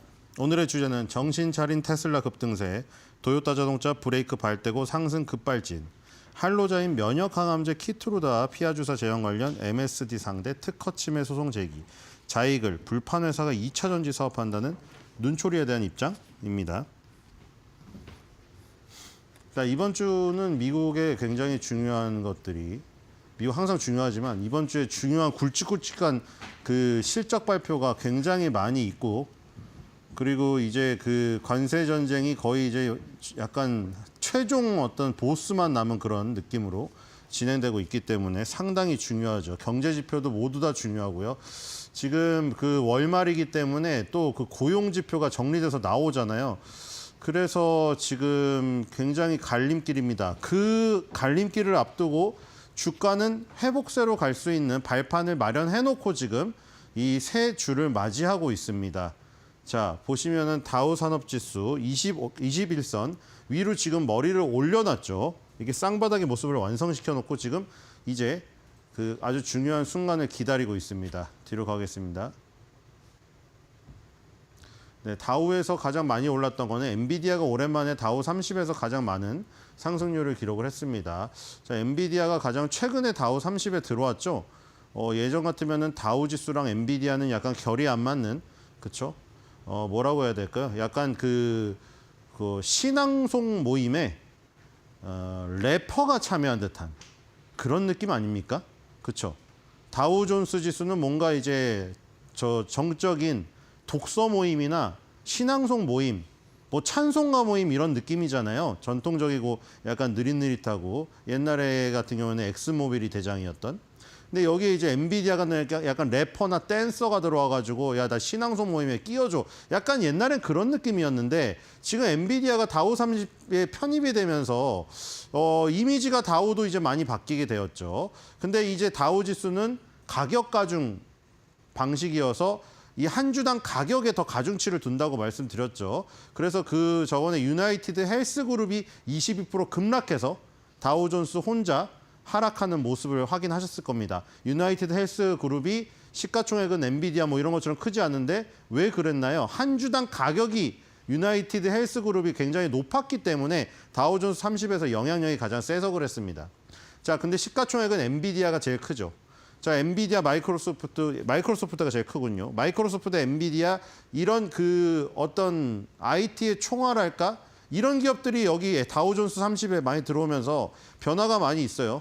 여기 보면 IBM, 뭐 아마존, 그 다우존스가 예전에 그런 어떤 모습은 아닙니다. 그렇죠? 다우존스도 아무리 보수적이라도 이렇게 계속 변화를 받아들이면서 엑스모빌 같은 석유화학 기업을 퇴출시키고 엔비디아를 받아들이고 뭐 이런 과정을 통해서 다우존스 30도 이 어떤 트렌드를 아주 무시할 수만 없다는 그렇죠? 이런 거를 보여주고 있죠. 아직까지도 그래도 전통적인 기업들 뭐 셰인 윌리엄스 같은 페인트주라던가 뭐 이런 것들이 들어 있습니다. 물론. 근데 이제 머크도 있고요. 보면은 엔비디아가 4.3, 머크가 3.63 정도 올랐네요. 뒤로 가보겠습니다. 자, 나스닥입니다. 나스닥은 훨씬 더 좋죠. 그렇죠? 나스닥은 지금 21선을 완전히 벗어나서 자, 지금 쌍바닥 완성시켰습니다. 자, 여기에서 이제 이게 만약에 시장이 모든 미스터마켓이라는 이 존재가 모든 것을 미리 파악하고 현명하게 움직이는 존재라고 우리가 생각을 하고 있잖아요. 그렇다면 지금 뭔가 이번 주에 좋은 일이 있을 것이라는 것을 이미 시장은 모든 걸 알고 있다. 이 시장에 여러 가지 수급들이 혼합되어서 이 결과를 만들잖아요. 근데 이 주가가 이미 이렇게 됐다는 거는 좋은 일이 없으면 이런 일이 안 일어나죠. 예를 들어 9.11 테러나 이런 것이 있었다면 이미 망가져 있는 차트였죠. 9.11 테러 일어나기 전에 그 9.11 테러 누가 알았어? 이렇게 생각하지만 이미 차트가 폭락 차트였죠. 차티스트들은 그걸 알고 있었어요. 이미 폭락 차트였고 거기에 뭐 풋옵션이 엄청 몰리고 나중에 무슨 오사마 빈 라덴이랑 미국 대통령이 뭐 짜고 쳤느니 뭐 그런 음모론까지 나올 정도로 굉장히 파괴적인 그런 그 역사적인 그 악랄하게 떨어졌던 순간이잖아요. 그때 이런 모습이 아니었습니다. 9.12 테러가 일어날 것 같으면 이런 차트가 안 나오죠. 그러니까 이제 바꿔 말해서 지금 이번 주가 기대할 수 있게 만드는 거죠. 뭔가 지표가 좋던가, 뭐 트럼프와 시진핑 사이에 무슨 어떤 뭐가 나오던가, 뭐 아니면 고용지표가 아주 서프라이즈가 나와버려가지고 트럼프의 지금 하고 있는 계속해서 계획이 차질 없이 진행이 된다거나 뭐 이런 것들이 나오지 않을까. 뭔지는 몰라요. 어떤 좋은 일이 있을지 모르나 어떤 좋은 일을 예상하고 미리 수급이 이런 식의 차트를 만들었다는 거죠. 그 수급에 어우러지면 미스터 마켓이 다 결정합니다. 미스터 마켓이 결정한다는 게 일일이 그 어떤 개개인의 마음속에 들어가서 조작을 한다는 게 아니라 정말 그 신기하게도 그런 것이 이루어진다는 거죠. 각각의 어떤 수급에 사람들의 어떤 투자자들의 모든 그 합의된 일치가 결국에 시장이 좋으면 이렇게 표현이 된다는 거죠. 정말 신기하게도. 그게 어떤 미스터 마켓이라는 존재에 대한 개념입니다. 뒤로 가보겠습니다. 자, S&P 500, 나스닥 보죠. 나스닥에서 제일 많이 오른 건 11.33% 오른 차터 커뮤니케이션즈가 제일 많이 올랐습니다. 그 다음에 테슬라가 9.8로 2등을 차지했네요. 그렇죠? 마이크로 스트레티지 5.24, 비트코인 다시 오르고 있고요. 자, 이런 종목들이 많이 올랐습니다. 차터 커뮤니케이션이 1등을 차지했습니다. 뒤로 가보겠습니다. 자, S&P 500도 마찬가지죠. 21선을 완전히 돌파하여 지금 이런 세계 지수가 다 모습이 세 개를 봤잖아요. 지금 3월달 이후에 처음 나타나는 거죠. 2월 19일 날 저 6,147을 찍고 무너져서 계속 지금 보시면 21선을 근처로 맞고 계속 떨어졌었잖아요. 이번에 이제 확실하게 뚫었습니다. 한 2개월 걸렸죠. 그렇죠? 만 2개월 만에 2, 3, 4월을 지나면서 상승세로 지금 완전히 전환이 됐습니다. 그렇죠? 여기 보시면 여기는 어때요? 여기는 쌍봉으로 무너지잖아요. 근데 이거는 지금 쌍바닥이죠. 완전 데칼코마니 반대입니다. 그렇죠? 상승세 전환이 됐어요. 일봉에서는. 자, 뒤로 가볼게요. S&P 500은 시가총액 순대로 해놨습니다. 자, 애플, 마이크로소프트, 엔비디아죠. 아까 다우 30에 애플도 있죠. 그럼 애플이 가장 크겠네요. 이 세 개가 지금 시가총액이 아주 비슷한 가운데 엔비디아가 요즘에 떨어지긴 했지만 이 세 개가 시가총액을 경쟁하고 있잖아요. 거의 시가총액 비중으로 봤을 때 애플 6.73, 마이크로 6.19, 엔비디아가 5.60을 차지하고 있습니다. 그렇죠? 아마존은 6%가 되지 않아요. 비중이. 아마존도 크긴 하지만. 자, 지금 보시면 이 0.44 애플은 올랐고 마이크로소프트 1.17 올랐고 아까 엔비디아 4.30으로 다우 30에서는 가장 많이 올랐죠. S&P 500에는 훨씬 더 많은 종목이 있습니다. 자, 그리고 지금 버크셔 해서웨이 같은 방어주만 마이너스가 났네요. 12안에서는. 뒤로 가보겠습니다. 자, 필라델피아 반도체 지수입니다. 자, 마찬가지죠. 다우만 빼고, 그렇죠? 다우만 21선을 살짝 걸쳐놓은 상태고 나머지 세 개 지수는 확실하게 21선을 뚫었죠. 쌍바닥을 그리면서. 뭔가 이번 주에 좋은 일이 있다는 이미 여기서 나타나지 않나 이런 생각이 들고요. 필라델피아 반도체 지수 가겠습니다. 상승률 상위 보면 IT 종목들이 하고 BT 종목들이 섞여 있기 때문에 나스닥이라던가 아니면 다우에 겹치는 종목들이 있어요. 엔비디아가 대표적이고 엔비디아가 필라델피아 반도체 지수에서도 1등을 했군요. 그렇죠? 마이크론 테크놀로지가 3.05로 2위를 했고요. 그리고 마블 테크놀로지가 3등을 했습니다. 엔비디아가 상승률이 좋았네요. 필라델피아 반도체 지수 30종목에서도 1등을 차지했고요. 다우존스 30종목에서 1등을 차지했습니다. 그러니까 지금 엔비디아라는 그 성격이 어떤 건지 아시겠죠? 필라델피아 반도체 지수의 대표 종목이기도 한데 다우존스라는 전통적인 그룹에도 들어가 있는 거예요. 엔비디아가. 뒤로 가보겠습니다. 자, 독일 닥스입니다. 독일 닥스도 이미 미국에 한 발 앞서 나갔죠. 자, 독일 닥스는 지금 그 관세 여파로 미국과 중국의 관세 전쟁 여파로 떨어진 폭을 거의 다 회복하지 않았습니까? 지금 거의 한 70%는 회복한 것 같습니다. 지금 그렇죠? 거의 70%는 회복했어요. 뒤로 가보겠습니다. 오히려 저 밑에 저점 매수를 못한 게 지금 이제 아쉬워질 정도로 이미 윗바닥이 나와버렸죠. 자, 2등의 지멘스가 가장 많이 올랐네요. 3% 넘게 올랐습니다. 독일의 대표 기업이고요. 뒤로 가보겠습니다. 자, 브라질입니다. 브라질은 전고점을 오히려 돌파해버렸습니다. 자, 관세 전쟁 여파로 급락했던 부분은 오히려 회복하고 위로 갔습니다. 자, 지금 벌써 독일은 70% 회복하고 브라질은 그 이전보다 더 높아졌어요. 자, 이미 이 기업들은 이 국가들은 이미 관세 전쟁 여파로 인해서 떨어진 이 구간에서 저점 매수로 이미 성공해서 수익을 낸 사람까지 생각한다는 겁니다. 지금 뒤로 가보겠습니다. 자, 브라질 지금 보니까 브라질도 지금 3등에 누구홀딩스가 또 가장 많이 올랐네요. 그렇죠? 워렌 버핏도 지금 일부 갖고 있는 종목이죠. 브라질의 핀테크 종목. 브라질이 자원국가만은 아니다 하는 게 핀테크 종목하고 이 은행주가 2등, 3등을 차지하고 있다는 거죠. 1등은 석유화학 기업이지만 그렇죠? 브라질의 금융도 무시할 수 없습니다. 뒤로 가보겠습니다. 자, 지금 인도입니다. 인도도 보시면 지금 이미 떨어진 그 구간 고점 위로 올라가 있어요. 그렇죠? 신흥국은 이미 관세 전쟁 여파로 떨어진 폭락의 구간을 이미 벗어났습니다. 뒤로 가보겠습니다. 자, 인도는 이 시가총액 상위는 크게 오른 건 없습니다. 그렇죠? HDFC, 홍콩 대표적인 인도의 은행 올랐고 타타 그룹 올랐습니다. 뒤로 가보겠습니다. 자동차도 만들고 전자도 하고 다 하는 기업이죠. 자, 지금 상해 종합입니다. 상해 종합은 계속해서 유지를 하면서 하락갭을 지금 메꾸려는 시도를 하고 있습니다. 뒤로 가보겠습니다. 상해종합하고 신천종합도 고점을 돌파 못했지만 하락갭에 상해는 대부분 메꿨고 신천도 하락갭에 거의 대부분을 메꿨습니다. 뒤로 가보겠습니다. 자, 텐센트 홀딩스 0.05 마이너스고요. 제일 높은 거죠. 이 상해 1위인 기준모태주는 전체 4위입니다. 자, 크게 오른 건 없어요. 뒤로 가보겠습니다. 자, 대만 가권입니다. 자, 대만 가권도 오늘 시작하면서 그렇죠? 지금 21선을 넘어섰습니다. 그 지난주에 넘어섰고 이 꼬리가 달렸지만 이번에는 확실히 지금 넘어서고 있는 모습입니다. 이것도 쌍바닥이 완성됐죠. 이 여파가 아주 좋은 여파가 아시아까지 미치고 있어요. 뒤로 가보겠습니다. 자, 대만은 지금 TSMC 강보합이고요. 제일 많이 오르는 게 7위의 델타전자가 3.63으로 제일 많이 오르네요. 그렇죠? 혼자 3%대입니다. 뒤로 가보겠습니다. 자, 니케이입니다. 자, 니케이는 대만보다 앞서 나갔죠. 이미 쌍바닥으로 완성하여 얘도 지금 떨어진 폭에 거의 70% 가까이 메꾸지 않았습니까? 그렇죠? 지금 우리가 막 관세 전쟁으로 막 엄청 폭락을 하고 갖고 휘둘려-가지고 굉장히 혼란스러운 것 같았지만 주가는 이미 그렇죠? 신흥국들은 전고점을 넘어서 버렸고 니케이나 대만 같은 아시아로 와도 상당폭 많이 회복이 됐다는 것이죠. 뒤로 가보겠습니다. 자, 오늘 시가총액 1위 도요타 5% 가까이 급등합니다. 자, 이 테슬라가 급등했는데 도요타도 같이 급등하는 원래 약간 반대로 움직이지 않았습니까? 그렇죠. 테슬라 전기차가 움직이고 도요타는 아키오 회장이 우린 전기차 진출을 계속 늦추겠다. 하이브리드로 가겠다 해서 캐즘 현상 속에서 재미를 받고 전기차를 만드는 테슬라는 주가가 급락했었는데 지금은 같이 가고 있어요. 이렇게 되면 도요타의 전략이 맞은 걸까요?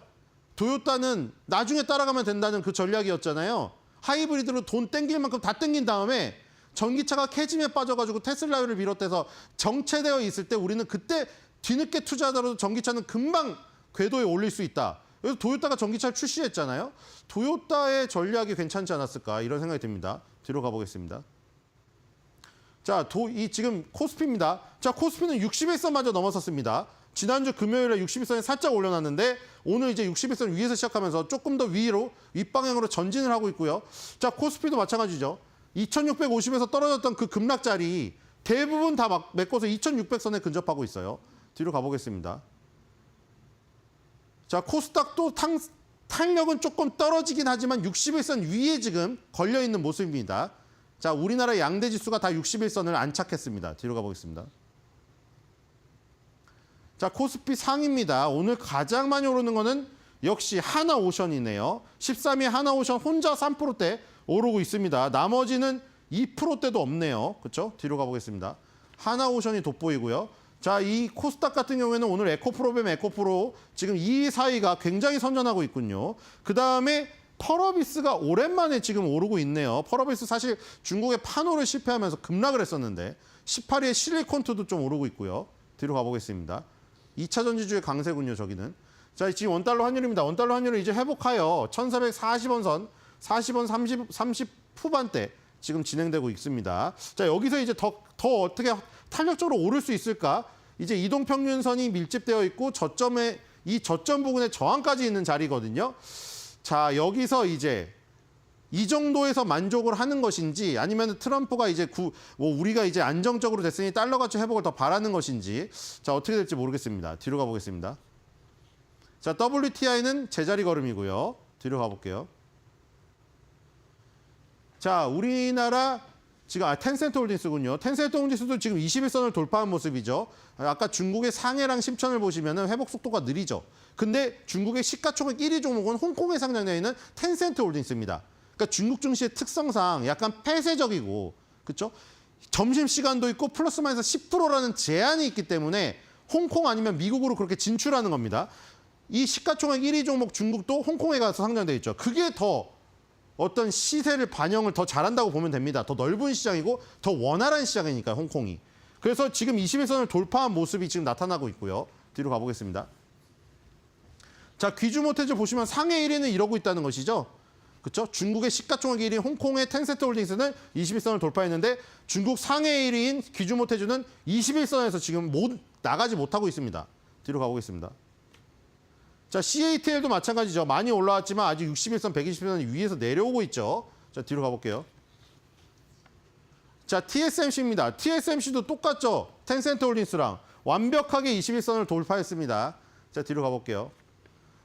자, 일본의 니케이가 대만 가권보다 센 이유가 바로 나오죠. 지금 대만 가권의 1위인 TSMC는 이 정도에 있는데 지금 니케이 지수의 1위인 도요타는 지금 떨어진 폭 다 회복했네요. 그렇죠? 떨어진 폭까지 가버렸습니다. 벌써 지금. 자, 이렇게 되면 전기차가 갈 때 하이브리드카 전용이 거의 하이브리드카 전문인 도요타가 떨어진다. 이 공식이 성립이 안 돼요. 지금 같이 가고 있어요. 뒤로 가보겠습니다. 도요타가 폭발하고 있고요. 자, 답답한 삼성전자죠. 삼성전자 이거 무슨 실타래를 계속해서 얽히듯이 맞죠? 마치 고양이가 계속 실타래 갖고 놀다가 집 발에 얽힌 모습입니다. 지금. 저기를 빠져나와야 되는데 지금 씌어보지가 않아요.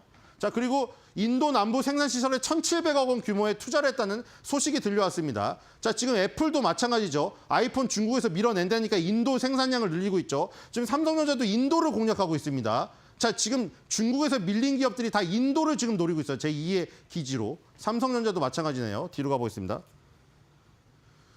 자, 알테오젠입니다. 자, 알테오젠 이슈가 발생됐죠. 할로자임이 태클을 걸었습니다. 지금 머크랑 파트너가 알테오젠이죠. SC 제형 변형식 기술로 키트루자의 특허 만료를 이 제형 변형을 통해서 막으려고 했는데 할로제임도 그 기술을 갖고 있거든요. 할로제임이 자기 기술 침해했다고 머크랑 알테오젠을 상대로 소송을 걸었습니다. 지금 이 결과에 따라서 알테오젠 주가가 변동이 있을 것 같아서 지켜봐야 될 것 같고요. 뒤로 가보겠습니다. 자, 외국인이 이 680억을 팔고 있지만 4월 25일 날 정말 오랜만에 6,280억 샀다는 게 의미가 있고요. 뒤로 가보겠습니다. 자, 우리나라에서 제일 많이 오는 건 오늘 2차전지의 나트륨 이온입니다. CATL이 또 선수를 쳤지만 우리나라의 에코프로비움, 에코프로도 지금 오르고 있네요. 근데 제일 많이 오르는 게 자이글이라는 업체죠. 자, 뒤로 가겠습니다. 진짜 뭐 모르시는 분은 저런 걸 왜 갔지? 왜냐면 이걸로 유명하잖아요. 그렇죠?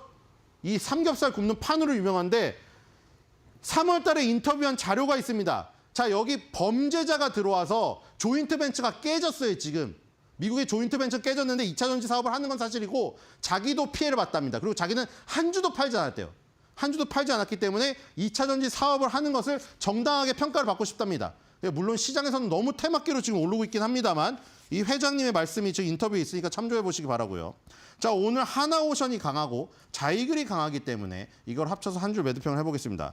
자, 이글이글 타오르는 조선으로 모두 오션.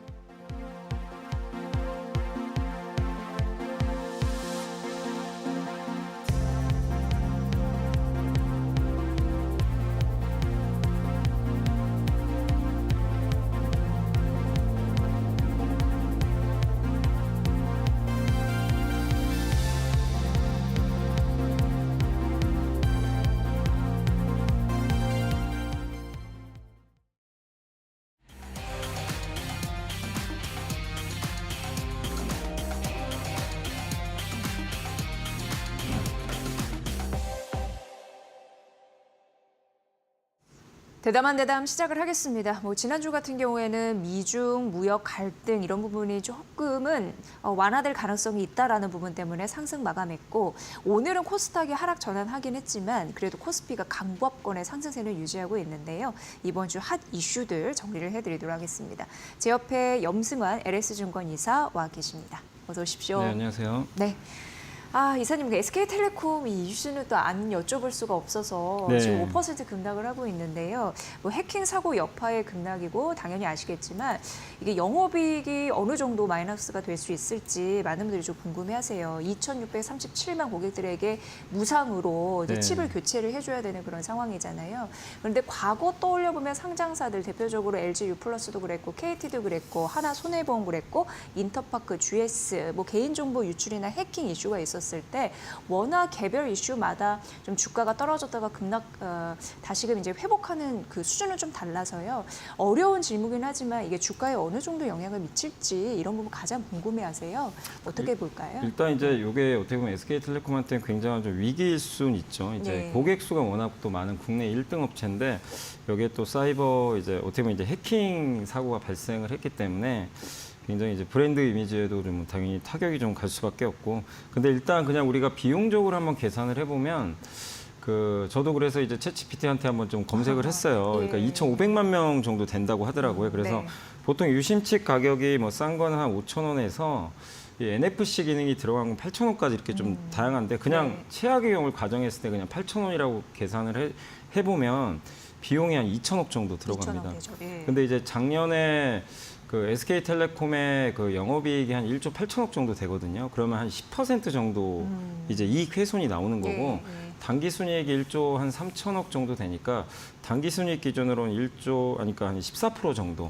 예, 그러니까 비용 손실이 좀 있는 거죠. 그러면 이제 이익을 그만큼 이제 깎아먹을 수 있는데 다만 이게 구조적인 부분은 아니기 때문에 이걸 이제 앞으로 계속 손실 처리하는 게 아니라 이번에 한 번에 좀 처리할 거고 또 그 기존에 또 SK텔레콤이 분명히 재고를 갖고 있을 거란 말이에요. 예. 그리고 또 유심칩 같은 경우 또 대량 구매를 하면 어쨌든 그 이 돈이라는 게 무조건 다 거기에 뭐 8,000원이 다 되는 게 아니라 비용은 더 줄어들 수도 있기 때문에 근데 어쨌든 그냥 우리가 최악의 경우를 가정하면 영업이익의 10% 정도는 좀 훼손될 수 있다. 예. 예, 그렇게 보면 오늘 주가 한 5% 정도 빠지고 있는데 어쨌든 이제 뭐 그 악영향에 비해서는 이렇게 많이 빠지는 편은 아니지만 당분간 이런 좀 불확실성이 좀 남아 있기 때문에 주가 변동성은 좀 확대될 수밖에 없고 또 상대적으로 이제 KT나 LG플러스 입장에서는 또 어떻게 보면 또 고객 이탈이 있을 수 있기 때문에 네. 그런 부분에서는 또 이제 고객층을 좀 흡수할 수도 있을 것 같은데 어쨌든 이제 중요한 거는 비용은 제가 봤을 때는 SK텔레콤의 덩치로는 충분히 감당 가능한 비용이기 때문에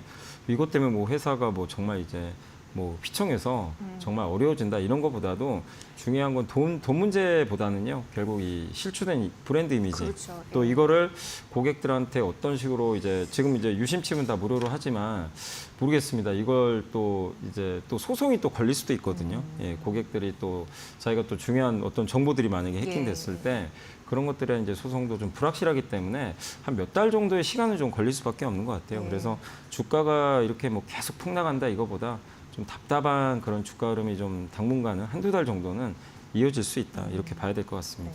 이게 우리나라의 대표하는 통신사인데 이제 보안에 이제 구멍이 뚫렸다라는 게 확인이 된 거고 네. 그러면서 기업 이미지 실추 그리고 이게 뭐 소송전으로 번지지 않을까라는 우려감 그런 부분이 있다라고 말씀을 드렸습니다. 어쨌든 그 일도 바쁜데 이제 유심칩 언제 바꿔 끼러 가느냐 네, 저도 이게 맞습니다. 참 걱정인데 일단 단순 계산으로 봤을 때 유심칩만 봤을 때는 한 2천억 원 네. 손실이 있을 것으로 보이는데 그게 뭐 기업을 엄청 휘청거리게 할 만한 액수는 아니어서 네. 예, 결국 이미지, 이거 신뢰도 이런 부분에 대해서 앞으로 주가의 그 흐름이 왔다 갔다 하지 않을까라는 생각이 들고 현재는 이제 5% 하락하면서 55,000원 밑에서 움직이고 있다라는 점 말씀드리도록 하겠습니다. 지속적으로 뭔가 나올 때 아직 뭐 정확한 뭐 구체적인 그런 것도 안 났잖아요. 지속적으로 저희가 말씀드릴 거고요. 일단 오늘 시작은 코스닥은 하락 전환됐지만 코스피는 이제 강보합 수준을 유지하고 있는 거고 이제 여전히 뭐 관세 뚜렷할 만한 이제 방향성이 좀 제시되기 이전에 그냥 뭐 좀 밋밋한 흐름을 이어가고 있다. 딱 이런 느낌이 듭니다. 어떻게 보세요? 이번 주 국내 증시의 변동성은 관세부터 좀 시작을 해볼까요? 일단 이제 관세는 뭐 여기서 더 악재가 되긴 좀 어렵고요. 사실 네. 이제 이미 어느 정도 관세 전쟁 치약이 지났고 특히 지금 이제 협상이 들어갔기 때문에 7월 3일까지죠. 제가 날짜는 그 날짜로 아는데 그때까지 90일 유예됐기 때문에 그 날짜까지는 이제 서로 간에 뭐 계속해서 협상이 이어지니까 뭐 기대했다 실망했다 하는 좀 반응들은 나오겠지만 전체적인 구도는 이제 전쟁보단 관세율을 어떻게 낮출 거냐 여기에 초점이 계속 맞춰질 것 같아요. 그래서 네. 시장 자체는 그렇게 나쁠 가능성은 높지 않다. 다만 지금 위가 열릴 거냐 위를 열려면 관세가 사실 없어져야 되거든요. 완전히. 그 관세 정책 자체가 트럼프가 후퇴해야 되는데 뭐 그런 상황은 아니기 때문에 위도 좀 막혀 있다. 그래서 증시 보시면 2,600을 넘기는 좀 어렵고 2,500 이하에선 되게 또 단단하거든요. 그러면 네. 이 안에서 주가가 만약에 지수가 갇혀 있으면 당분간 계속 개별 종목 장세가 펼쳐지는 거예요. 그러니까 사람들은 당분간 시장을 좀 안 보겠죠. 네. 안 보고 어떤 기업들이 좀 괜찮을까 개별적으로 좀 안 좋은 건 팔고 너무 오른 거 이익 실현하고 또 못 오른 거 중에서 순환매 오늘 보면 그 지난주에 이제 호텔신라가 좋은 실적 발표하니까 오늘 바로 급등하잖아요. 이제 그런 걸 찾아다니겠죠, 투자자들이. 그래서 당분간은 좀 시장은 여러분들이 뭐 불편하다, 편하다 이거보다도 한국은 크게 빠질 이유는 그렇게 또 많지는 않거든요. 워낙 네. 밑에 단단하기 때문에. 그래서 그냥 종목 장세 흐름이 뭐 5월 중순까지는 저는 좀 펼쳐지지 않을까 이렇게 예상은 하고 있습니다. 네. 그리고 관세기 뭐 이런 무역 관련해서 이슈 나와서 그런데 환율 전쟁에 대한 우려도 뭐 언급이 되더라고요. 네. 뭐 제2의 플라자 합의 뭐 이러면서 사실 미국은 지금 1대1로 압박을 하면서 주요국들의 그 통화 절상을 요구하고 있는 상황이잖아요. 네네. 예, 어떻게 보세요? 거기까지 뭐치 다를까요? 근데 이제 네. 제일 얘기가 많이 나왔던 게 중국한테 요구를 해서 위안화를 크게 절상하고 그래서 뭐 마로 제2의 그러니까 뭐 마로라고 합의라고 그러죠. 그래서 트럼프 대통령이 저택 이름을 딴 건데 근데 그 가능성은 이번에 제가 좀 느낀 게 저는 그게 가능하지 않을까 싶긴 했거든요. 근데 이번에 이제 관세 전쟁 이후에 좀 이 상황을 보니까 중국이 쉽게 말을 들을 것 같진 않아요. 트럼프한테 정말 아주 고자세로 나가버렸고 네. 그게 통해버렸어요. 심지어.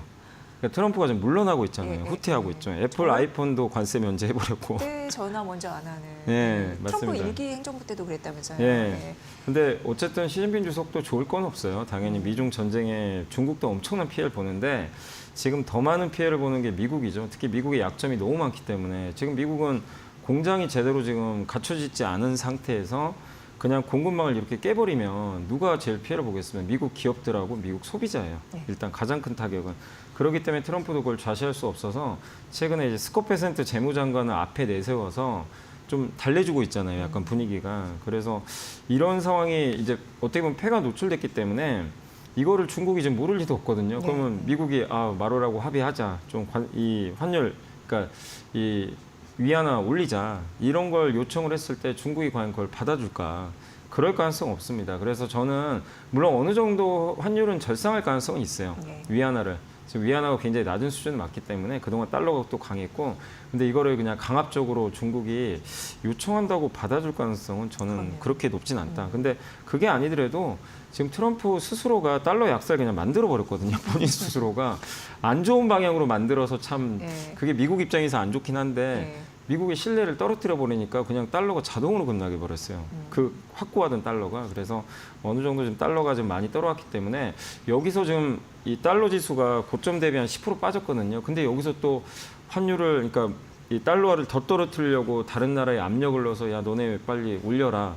이렇게 하면 달러는 더 푹 나가거든요. 그러네요. 네. 근데 그런 정책을 하기엔 타이밍상 지금 또 너무 빨라요. 하더라도. 예, 예. 그래서 당장은 그럴 가능성은 좀 높지 않다. 이렇게 봐야 될 것 같습니다. 네, 그래서 각국의 통화를 절상시켜서 달러가 약세가 되면 무역 적자를 이제 줄이는 역할을 하니까 그러는 건데 뭐 본의 아니게든 어쨌든 네. 좀 달러 약세 흐름 더 낮출 가능성은 뭐 제한적이다라는 네, 지금 부분에서 당장은 플라자 좀 합의까지는 뭐 치닫지 않을 것이다라는 부분이고요. 미국 인플레이션 기준을 어떻게 보면은 조금 잣대로 할 만한 그런 물가 지수 지표가 이번 주에 발표되잖아요. 네. 관전 포인트는 어디 있다 보세요? 근데 이게 이제 예. 3월 물가니까 예. 이게 관세 영향이 많이 반영이 안 된 물가일 수가 있거든요. 그래서 그렇게 본다면 결국 이번 지표가 뭐 물론 좀 낮게 나오면 좋겠지만 시장이 그렇게 뭐 크게 호재로 작용할 가능성은 높지 않고 예. 다만 이제 우리가 앞을 봐야 되는데 최근에 이제 지난주에 아마 미국 연준의 경제활동 동향 보고서죠. 베이지북에서 제가 이제 딱 읽어보니까 눈에 들어온 건 딱 그거밖에 없어요. 기업들의 비용 압박이 시작됐다. 그래서 이걸 설문조사를 했더니 그럼 어떡할 거냐? 가격을 올려버리겠대요. 네, 관세 때문에. 관세 때문이죠. 예, 예. 비용 압박. 왜냐하면 각종 원자재 가격이 다 오르거든요. 그리고 이제 수입 가격이 오르는데 이게 보통 미국에 들어갈 때 수입업자가 일단 다 세금을 내게 돼 있어요. 그럼 미국 회사가 지는 거잖아요. 네. 그럼 당연히 그거를 자기 돈으로 내야 되기 때문에 그럼 어떡합니까? 이걸 만회하려면 이 물건 넘길 때 비싸게 넘겨야 돼요. 그럼 그걸 누가 손해를 보죠? 당연히 그 미국 소비자가 피해 볼 수밖에 네. 없어요. 그러면 이런 일들이 반복되면 소비가 줄겠죠. 소비가 줄게 되고 어쨌든 또 공급도 좀 힘들어지는 상황으로 갈 수밖에 없기 때문에 결국 실제로 지금 관세 때문에 기업들의 비용 압박이 시작된 부분 이런 것들이 아직 데이터로 나온 건 아닌데 좀 우려가 되고 또 미시건대에서 지난주에 기대 인플레이션 수치가 발표됐죠. 1년 후에 어떨 것 같냐 물가가. 근데 6.5%까지 오를 것 같다. 정말 1981년 이후 최고치가 나왔어요. 이건 사람들의 기대 심리예요. 물가 얼마 될 것 같으세요? 이 정도 오를 것 같은데요. 그러면 어떻게 합니까? 직장에다가 임금 인상을 요구합니다. 예, 올려달라. 나 지금 소득 줄 것 같다. 네. 안 올리면. 이 물가 이렇게 튀는데. 직장인 입장에서는 인플레이션 됐는데 예, 월급 안 올려줘야- 올리면 예. 깎인 거랑 맞습니다. 다름없으니까. 그럼 기업들은 이것도 비용 압박이거든요. 예. 그러면 또 올려야 돼요. 가격을. 정가시켜야 돼요. 그냥 악순환이 끝없이 반복돼요. 그래서 연준 의장이 항상 얘기하는 게 기대 인플레이션을 잡아야 된다. 예. 그래서 금리 올린다고 했는데 만약에 기대 인플레이션이 혹시라도 관세 정책이 뒤로 안 물러나고 너무 심해져서 이렇게 기대 인플레이션이 자꾸 오르잖아요. 금리 인상해 버릴 수도 있어요. 잘못하면. 근데 그러면 안 되겠지만 그럴 가능성도 배제할 수 없는 게 이 기대 인플레이션 지수거든요. 그래서 우리가 PCE 지표도 물론 중요해요. 중요한데 그거는 관세부가 전이기 때문에 앞으로 계속해서 이 기대 인플레이션하고 실제 또 이 지표들이 어떻게 나오는지 면밀히 좀 5월, 6월에 계속 좀 확인을 해볼 필요는 있는 것 같습니다. 네. 이번 주 역시 실적 굉장히 중요한 한 주가 될 것 같고요. M7 기업들 예전만큼 시장에 엄청난 영향력을 주는 건 아니지만 그래도 상당 부분 우리가 좀 신경 써야 되고요. 그 중에서 애플, 마이크로소프트, 아마존, 메타가 실적 네. 발표하잖아요. 여기에서 어떤 점을 좀 주안점으로 두고 실적 발표 바라봐야 될까요? 근데 기업마다 좀 다를 수 예. 있는데 일단 대표적으로 알파벳이 지난주에 실적 잘 나왔는데 AI 지출 유지한다. 이걸 발표했거든요. 그래서 중요한 건 이제 애플은 AI 쪽에 적극적이진 않기 때문에 마이크로소프트랑 메타, 아마존 우리가 확인할 거는 AI 지출 그동안 약속했던 걸 유지할지. 예. 근데 여기서 혹시라도 한 회사가 꺾어버리면 주가가 한번 휘청일 수가 있어요. 진짜 이 AI 지출이 이제 줄어드나 보다. 그러면 이게 연쇄적으로 좀 반응이 나와서 나스닥이 또 굉장히 위태로워질 수가 있거든요. 그래서 일단 이번 주에 이 세 개 회사의 AI 지출 저는 좀 유지되지 않을까. 지난주에 보니까 대부분 유지하는 쪽으로 좀 얘기들이 많이 나와서 일단 유지하지 않을까 싶긴 한데 좀 확인을 해봐야 되겠고요. 그다음에 애플과 아마존은 또 관세 영향을 봐야 돼요. 왜냐하면 이 회사들은 중국과 영향이 있죠. 특히 애플 아이폰은 중국에서 대부분 생산을 하고 지금 아이폰 그 미국에 이제 중국에 수입할 때 물론 145는 아닌데요. 이 펜타닐 관세 20%는 붙어 있어요. 그렇기 때문에 그 영향을 좀 받을 것 같고 그리고 공급망을 어떻게 돌릴 건지 요걸 좀 물어볼 것 같고요. 또 아마존도 중국에서 저가 제품 많이 수입하니까 영향을 안 받을 수는 없거든요. 그래서 애플과 아마존은 또 특히 관세 영향을 지금 어떻게 극복할 건지 예. 어느 정도 영향 받는지 그러니까 지금 나온 숫자도 중요하지만 사실 더 중요한 건 이제 앞으로 전망이니까 이런 것들을 여러분들이 좀 분리해 가지고 한번 바라보실 필요는 있는 것 같습니다. 네. 국내도 뭐 최근 이슈가 많이 된 종목들 실적 발표하잖아요. 두산 에너빌리티, LG화학, SK이노베이션 뭐뿐만 아니라 크래프트, 하이브, 하나 시스템 등등이 있는데 어디를 좀 주목해야 할까요? 일단 이제 사실은 이제 4월 30일 날 삼성전자가 제일 중요하고 네. 그날 확정 실적 발표하는데 많은 분들이 뭐 숫자는 다 아니까 이제 결국은 반도체 경기 어떻게 될 것 같냐, 관세 영향 그리고 또 계속 물어보겠죠. 엔비디아 얘기를 할 것 같고 또 파운드리 사업부 언제쯤 돈 벌 것 같냐 이런 것들을 이제 물어볼 텐데 그게 지금은 좀 멀리 있더라도 1분기가 만약에 좀 최악이면 주가는 좀 오를 수가 있거든요. 그러니까 향후 전망이 중요할 것 같고 또 중요한 게 이제 하나오션하고 하나에어로스페이스 요즘에 하나그룹이 워낙 이제 덩치가 커져가지고 예, 예. 이들 기업들의 실적 발표. 근데 중요한 게 조선도 지난주에 좋았고 오늘도 좋은 게 이 실적이 이제 끝이 아니라 이제 시작이라는 그러니까요. 게 그러니까 더 올라가잖아요. 예, 예, 예. 그러니까 하나에어로도 마찬가지죠. 유중 충격이 있었지만 어쨌든 극복해서 신고가가 났고 실적 발표하고 나서 이게 여기가 끝이면 주가 빠집니다. 아무리 좋아도. 근데 이제 여기서 더 올라가는 실적이 나온다면 이제 전망이 나온다면 더 높은 좀 주가 상승이 나올 수 있기 때문에 계속 지켜보시고 어쨌든 반도체, 조선, 전력기기가 지금 지난주에 좋은 실적을 내준 건 맞거든요. 근데 이들이 좀 계속해서 이런 흐름을 이어가줄지 한번 지켜봐야 되겠습니다. 네, 여민사님께서도 딱 포인트를 말씀해 주셨지만 이번 주에 삼성전자 확정 실적 발표 나오는데 네. 네, 잠정 실적지는 아마 아실 거고 사실 뭐 반도체나 가전 부분도 다 경쟁사에 추월당한 그런 부분이어가지고 주가 전략을 어떻게 세워봐야 될지 좀 혼란스러워요. 네. 근데 뭐 주가는 나쁠 건 없어요. 왜냐하면 네. 이제 안 좋은 건 다 알고 있거든요. 그래서 되게 우리나라 증시랑 거의 똑같아요. 삼성과 코스피는 거의 한 몸이기 때문에 아래는 너무 단단하다. 그러니까 밑을 걱정할 필요는 없는데 네네. 이게 고민이죠. 삼성을 투자하신 분들은 내가 삼성을 지금 사면 안전은 해요. 안전할 네, 것 같은데 기회비용이 날아갈 것 같은 거예요. 다른 게 거. 좋은 게 보이는데 네, 이 선택입니다. 네. 몇 달을 어차피 그래도 지금보다 낫지 않을까 해서 좀 모으시는 분도 있을 거고 아 지금 삼성 살 바엔 더 좋은 게 많은데 저평가되고 그럼 굳이 여기서 기회비용을 내가 왜 날리냐 이런 분도 계시고 그건 선택의 네. 문제입니다. 네. 그래서 이거는 삼성이 스스로 좀 풀어야 되겠지만 결국 삼성전자 실적이 하반기에도 좀 개선이 되고 아까 말씀드린 파운드리하고 엔비디아 공급 있잖아요. 이게 명확하게 그림이 사실 나오면 내일 모레 주가 급등할 수도 있는 거예요. 그건 모르는 거죠. 바로 갈 수도 있는데 그건 우리가 모르잖아요. 그래서 일단 그 확정 실적 좀 보고 대응하셔도 늦지 않다. 저는 그 말씀을 드리고 싶습니다. 네, 30일 기점으로 그걸 보고 움직이시는 게 조금 더 네. 유리하지 않을까라는 생각 들고 워낙 이제 조기 대선 과정이기 때문에 이제 후보자들 결정이 날 거고 내수주 괜찮을까? 왜냐하면 최근 보면은 정책 수혜주가 막 뛰는 흐름들이 나타나서요 기대감이 일단 있습니다. 근데 관심을 갖는 건 좋은데 저도 이제 이거를 생각했던 게 이제 한 2달 전부터 계속 생각을 했던 그림인데 근데 이제 이런 아이디어가 이제 대부분 또 노출되기 시작했어요. 네. 그러면 뭐죠? 늦어도 그러니까 투자 관점에선 좀 한 타임 늦을 수밖에. 네. 오늘 건설주 또 급등하잖아요. 네, 네. 그러니까 그런 거 보면 미리 좀 준비하셨으면 더 좋았을 텐데 좀 약간 타이밍은 늦었지만 그래도 올해 내내 좀 분위기 괜찮을 거라고 보는 게 추경해야 되잖아요. 지금 너무 심각한 상황이거든요. 우리나라 경제가. 그래서 지금 저는 뭐라도 해야 된다고 생각합니다. 정부가 정말 적극적으로 돈을 풀어야 되고 12.2조는 정말 부족하고요. 최소 30조 이상의 추경이 나와야 된다. 근데 아마 그럴 것 같아요. 지금 분위기상. 그러면 유통과 건설주 당연히 또 좋을 수밖에 없기 때문에 올해 내수주 또 관세 영향 전혀 없잖아요. 그런 관점에선 나중에 조정받을 때 한번 관심을 기울여 보시면 좋겠습니다. 네, 마지막으로 이제 4월 다 갔잖아요.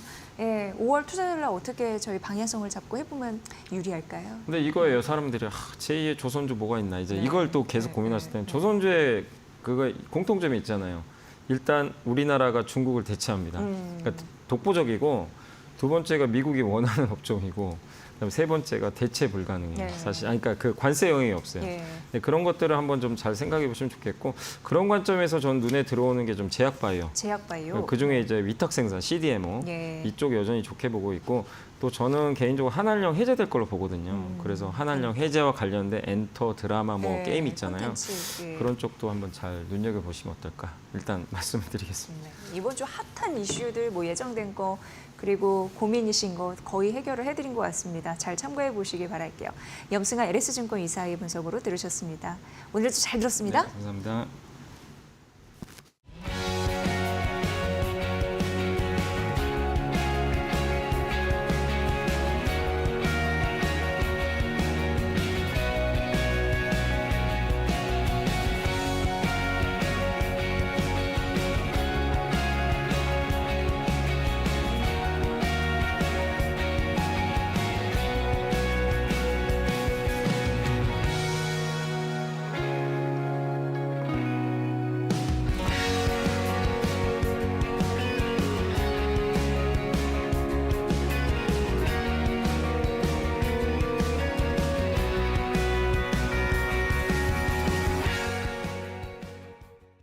앵커 브리핑 시작하겠습니다. 뭐 단기적으로 금융시장이 출렁출렁일 수밖에 없는 이유가 있습니다. 그런데 나쁜 뉴스가 나올 때 좋은 시그널도 함께 나올 수 있다라고 생각하시면서 시장을 바라보시면 반등할 때 그 탄력을 이용할 수 있으니 좋은 투자 아이디어가 될 수 있을 것 같아서 오늘 NH투자증권의 기본 리포트를 좀 저변에 깔고 설명을 좀 해드리도록 하겠습니다. 일단 대외적인 이슈들 참 영향을 많이 받잖아요. 그중에서도 미국 연준 위원들이 생각하는 이치가 바로 이거더라고요. 일단 올해 미국 GDP 성장률 전망치는 자꾸 낮아지고 있어요. 그러니까 지금 연준 위원들은 대부분 2%가 안 되겠네라고 생각을 하고 있는데 이게 미국 잠재 성장률보다 또 밑에 수치로 바라보는 거거든요. 그거 좀 참고를 해보시고 그런데 또 물가 상승률 전망치는 또 높게 생각을 하고 있는 상황입니다. 대부분의 물가 지표를 봤을 때 종전 대비해서 더 오르는 흐름들. 그러니까 이 얘긴즉슨 성장률은 떨어지는데 물가는 여전히 높다? 연준 위원들이 스태그플레이션을 인지하고 있구나. 이렇게 생각하셔도 크게 문제가 없을 것 같습니다. 지금 금융시장의 키는요, 미국의 장기 금리와 그리고 미중 관계에 있다라고 얘기가 되고 있는 상황입니다. 연준은 목표가 뚜렷합니다. 인플레이션을 억제하려고 하죠. 고물가를 싫어합니다. 그리고 경기 회복을 하려고 하는 입장이고 또 시장에 문제가 있을 때 단기적으로 자금을 유입을 하는 그 힘을 유지를 하려고 하는데 지금 시장에서는 10년물 국채금리가 4.5% 이상을 넘어가게 되면 연준이 자연스럽게 개입을 할 것이다라고 하면서 하향 안정화를 예상했습니다. 이 부분 역시 배드 뉴스가 근 뉴스가 될 수 있다는 사실 인지하시고요. 다음 넘어가 보도록 하겠습니다. 자, 그렇다면 관세 우려는 이거입니다. 90일 동안 이 대일을 넘게 되면은 최종 관세율이 또 높아질 텐데 그러면 자연스럽게 미국의 경제 성장률은 낮아질 가능성이 있습니다. 그렇다면 미국의 성장률이 낮아진다면 당연히 실업률이 높아질 수밖에 없다라는 이치 이 부분 보시고요. 지금 전세적으로 세계적으로 글로벌 공급망 관세 정책 때문입니다. 그리고 총수요는 둔화될 가능성이 있다라고 하면서 무역 질서 재편 이런 얘기도 나오고 있는데 중국도 보면은 내수나 수출이 둔화되는 양상을 보이고 있고 일본 같은 경우는 금리 정상화한다 이런 얘기가 나고 있고 각계 전투를 벌이고 있는 상황입니다. 어쨌든 관세 불확실성에 놓여 있는 상황인데 이러한 나쁜 시나리오가 지속적으로 나온다면 연준은 전반적으로 관세는 감세가 될 가능성이 있고 연준은 정책을 완화할 수도 있다는 기대감으로 바뀔 수 있다는 것도 한 축으로 생각해 보시면 될 것 같습니다. 그래서 2분기 중후반부터 정책 그리고 유동성 이 부분이 핵심 변수로 시장에 떠오를 것이다라는 증권사의 분석 아이디어 있었습니다. 자, 그럼 우리나라는 여전히 부진합니다. 그리고 내수 경기 활성화 정책을 원하고 있습니다. 조기 대선 국면에서 국민들이 원하는 대통령은 경제 전문가가 될 것이고요. 앞서서도 말씀드렸지만 12조 원은 너무 적네. 그래서 경기 부양책에 대한 여러 가지 흐름 나올 가능성이 있고요. 상법 개정에 따른 밸류 리레이팅도 기대가 되는데 민주당 쪽 그런 부분이 좀 된다면 앞으로 코리아 디스카운트 해소 정책이 나옴으로써 기업 쪽에서는 주주 친화 정책으로 뭐 주주 환원이나 배당 정책 이런 걸 늘릴 가능성이 있어서 외국인 자금이 유입될 가능성이 있다라고 얘기가 되고 있습니다. 내수 경기가 안 좋으면 이걸 살리려는 정책이 나올 수 있다. 배드 뉴스가 굿 뉴스가 되는 그 시점 이런 부분도 잘 보시면 도움이 되실 것 같습니다. 지금 코스피 지수는 반등하고 있지만 밸류에이션은 여전히 낮다. 그래서 조금 더 매력적이다라는 흐름이 있고요. PBR 1배 이하 올해 하반기 주주 환원 정책에 대한 긍정적인 기대가 쏠리는 종목들 그리고 반도체 사이클에 진입했으므로 반도체나 선박 여전히 키를 쥐고 있는 이 섹터가 유리하다고 하니까 여러분 잘 살펴보셔서 하반기 투자 전략에 반영해 보시길 바라겠습니다. 자, 우리 시장 오늘 뭐 코스피 코스닥이 좀 엇갈리고 있는데 이번 주에는 살펴봐야 할 것들이 많아서 눈치 보기를 좀 하고 있습니다. 하지만 여전히 뭐 견조한 하방은 지지해주고 있으니까 말씀해주신 것처럼 하반기에 조금 더 우리가 수익 올릴 수 있는 전략 잘 저희도 준비해 보겠습니다. 네. 오후까지 성공 투자하시고요. 저희는 내일 이 시간에 여러분을 찾아뵙겠습니다. 함께해 주신 여러분 고맙습니다. 고맙습니다.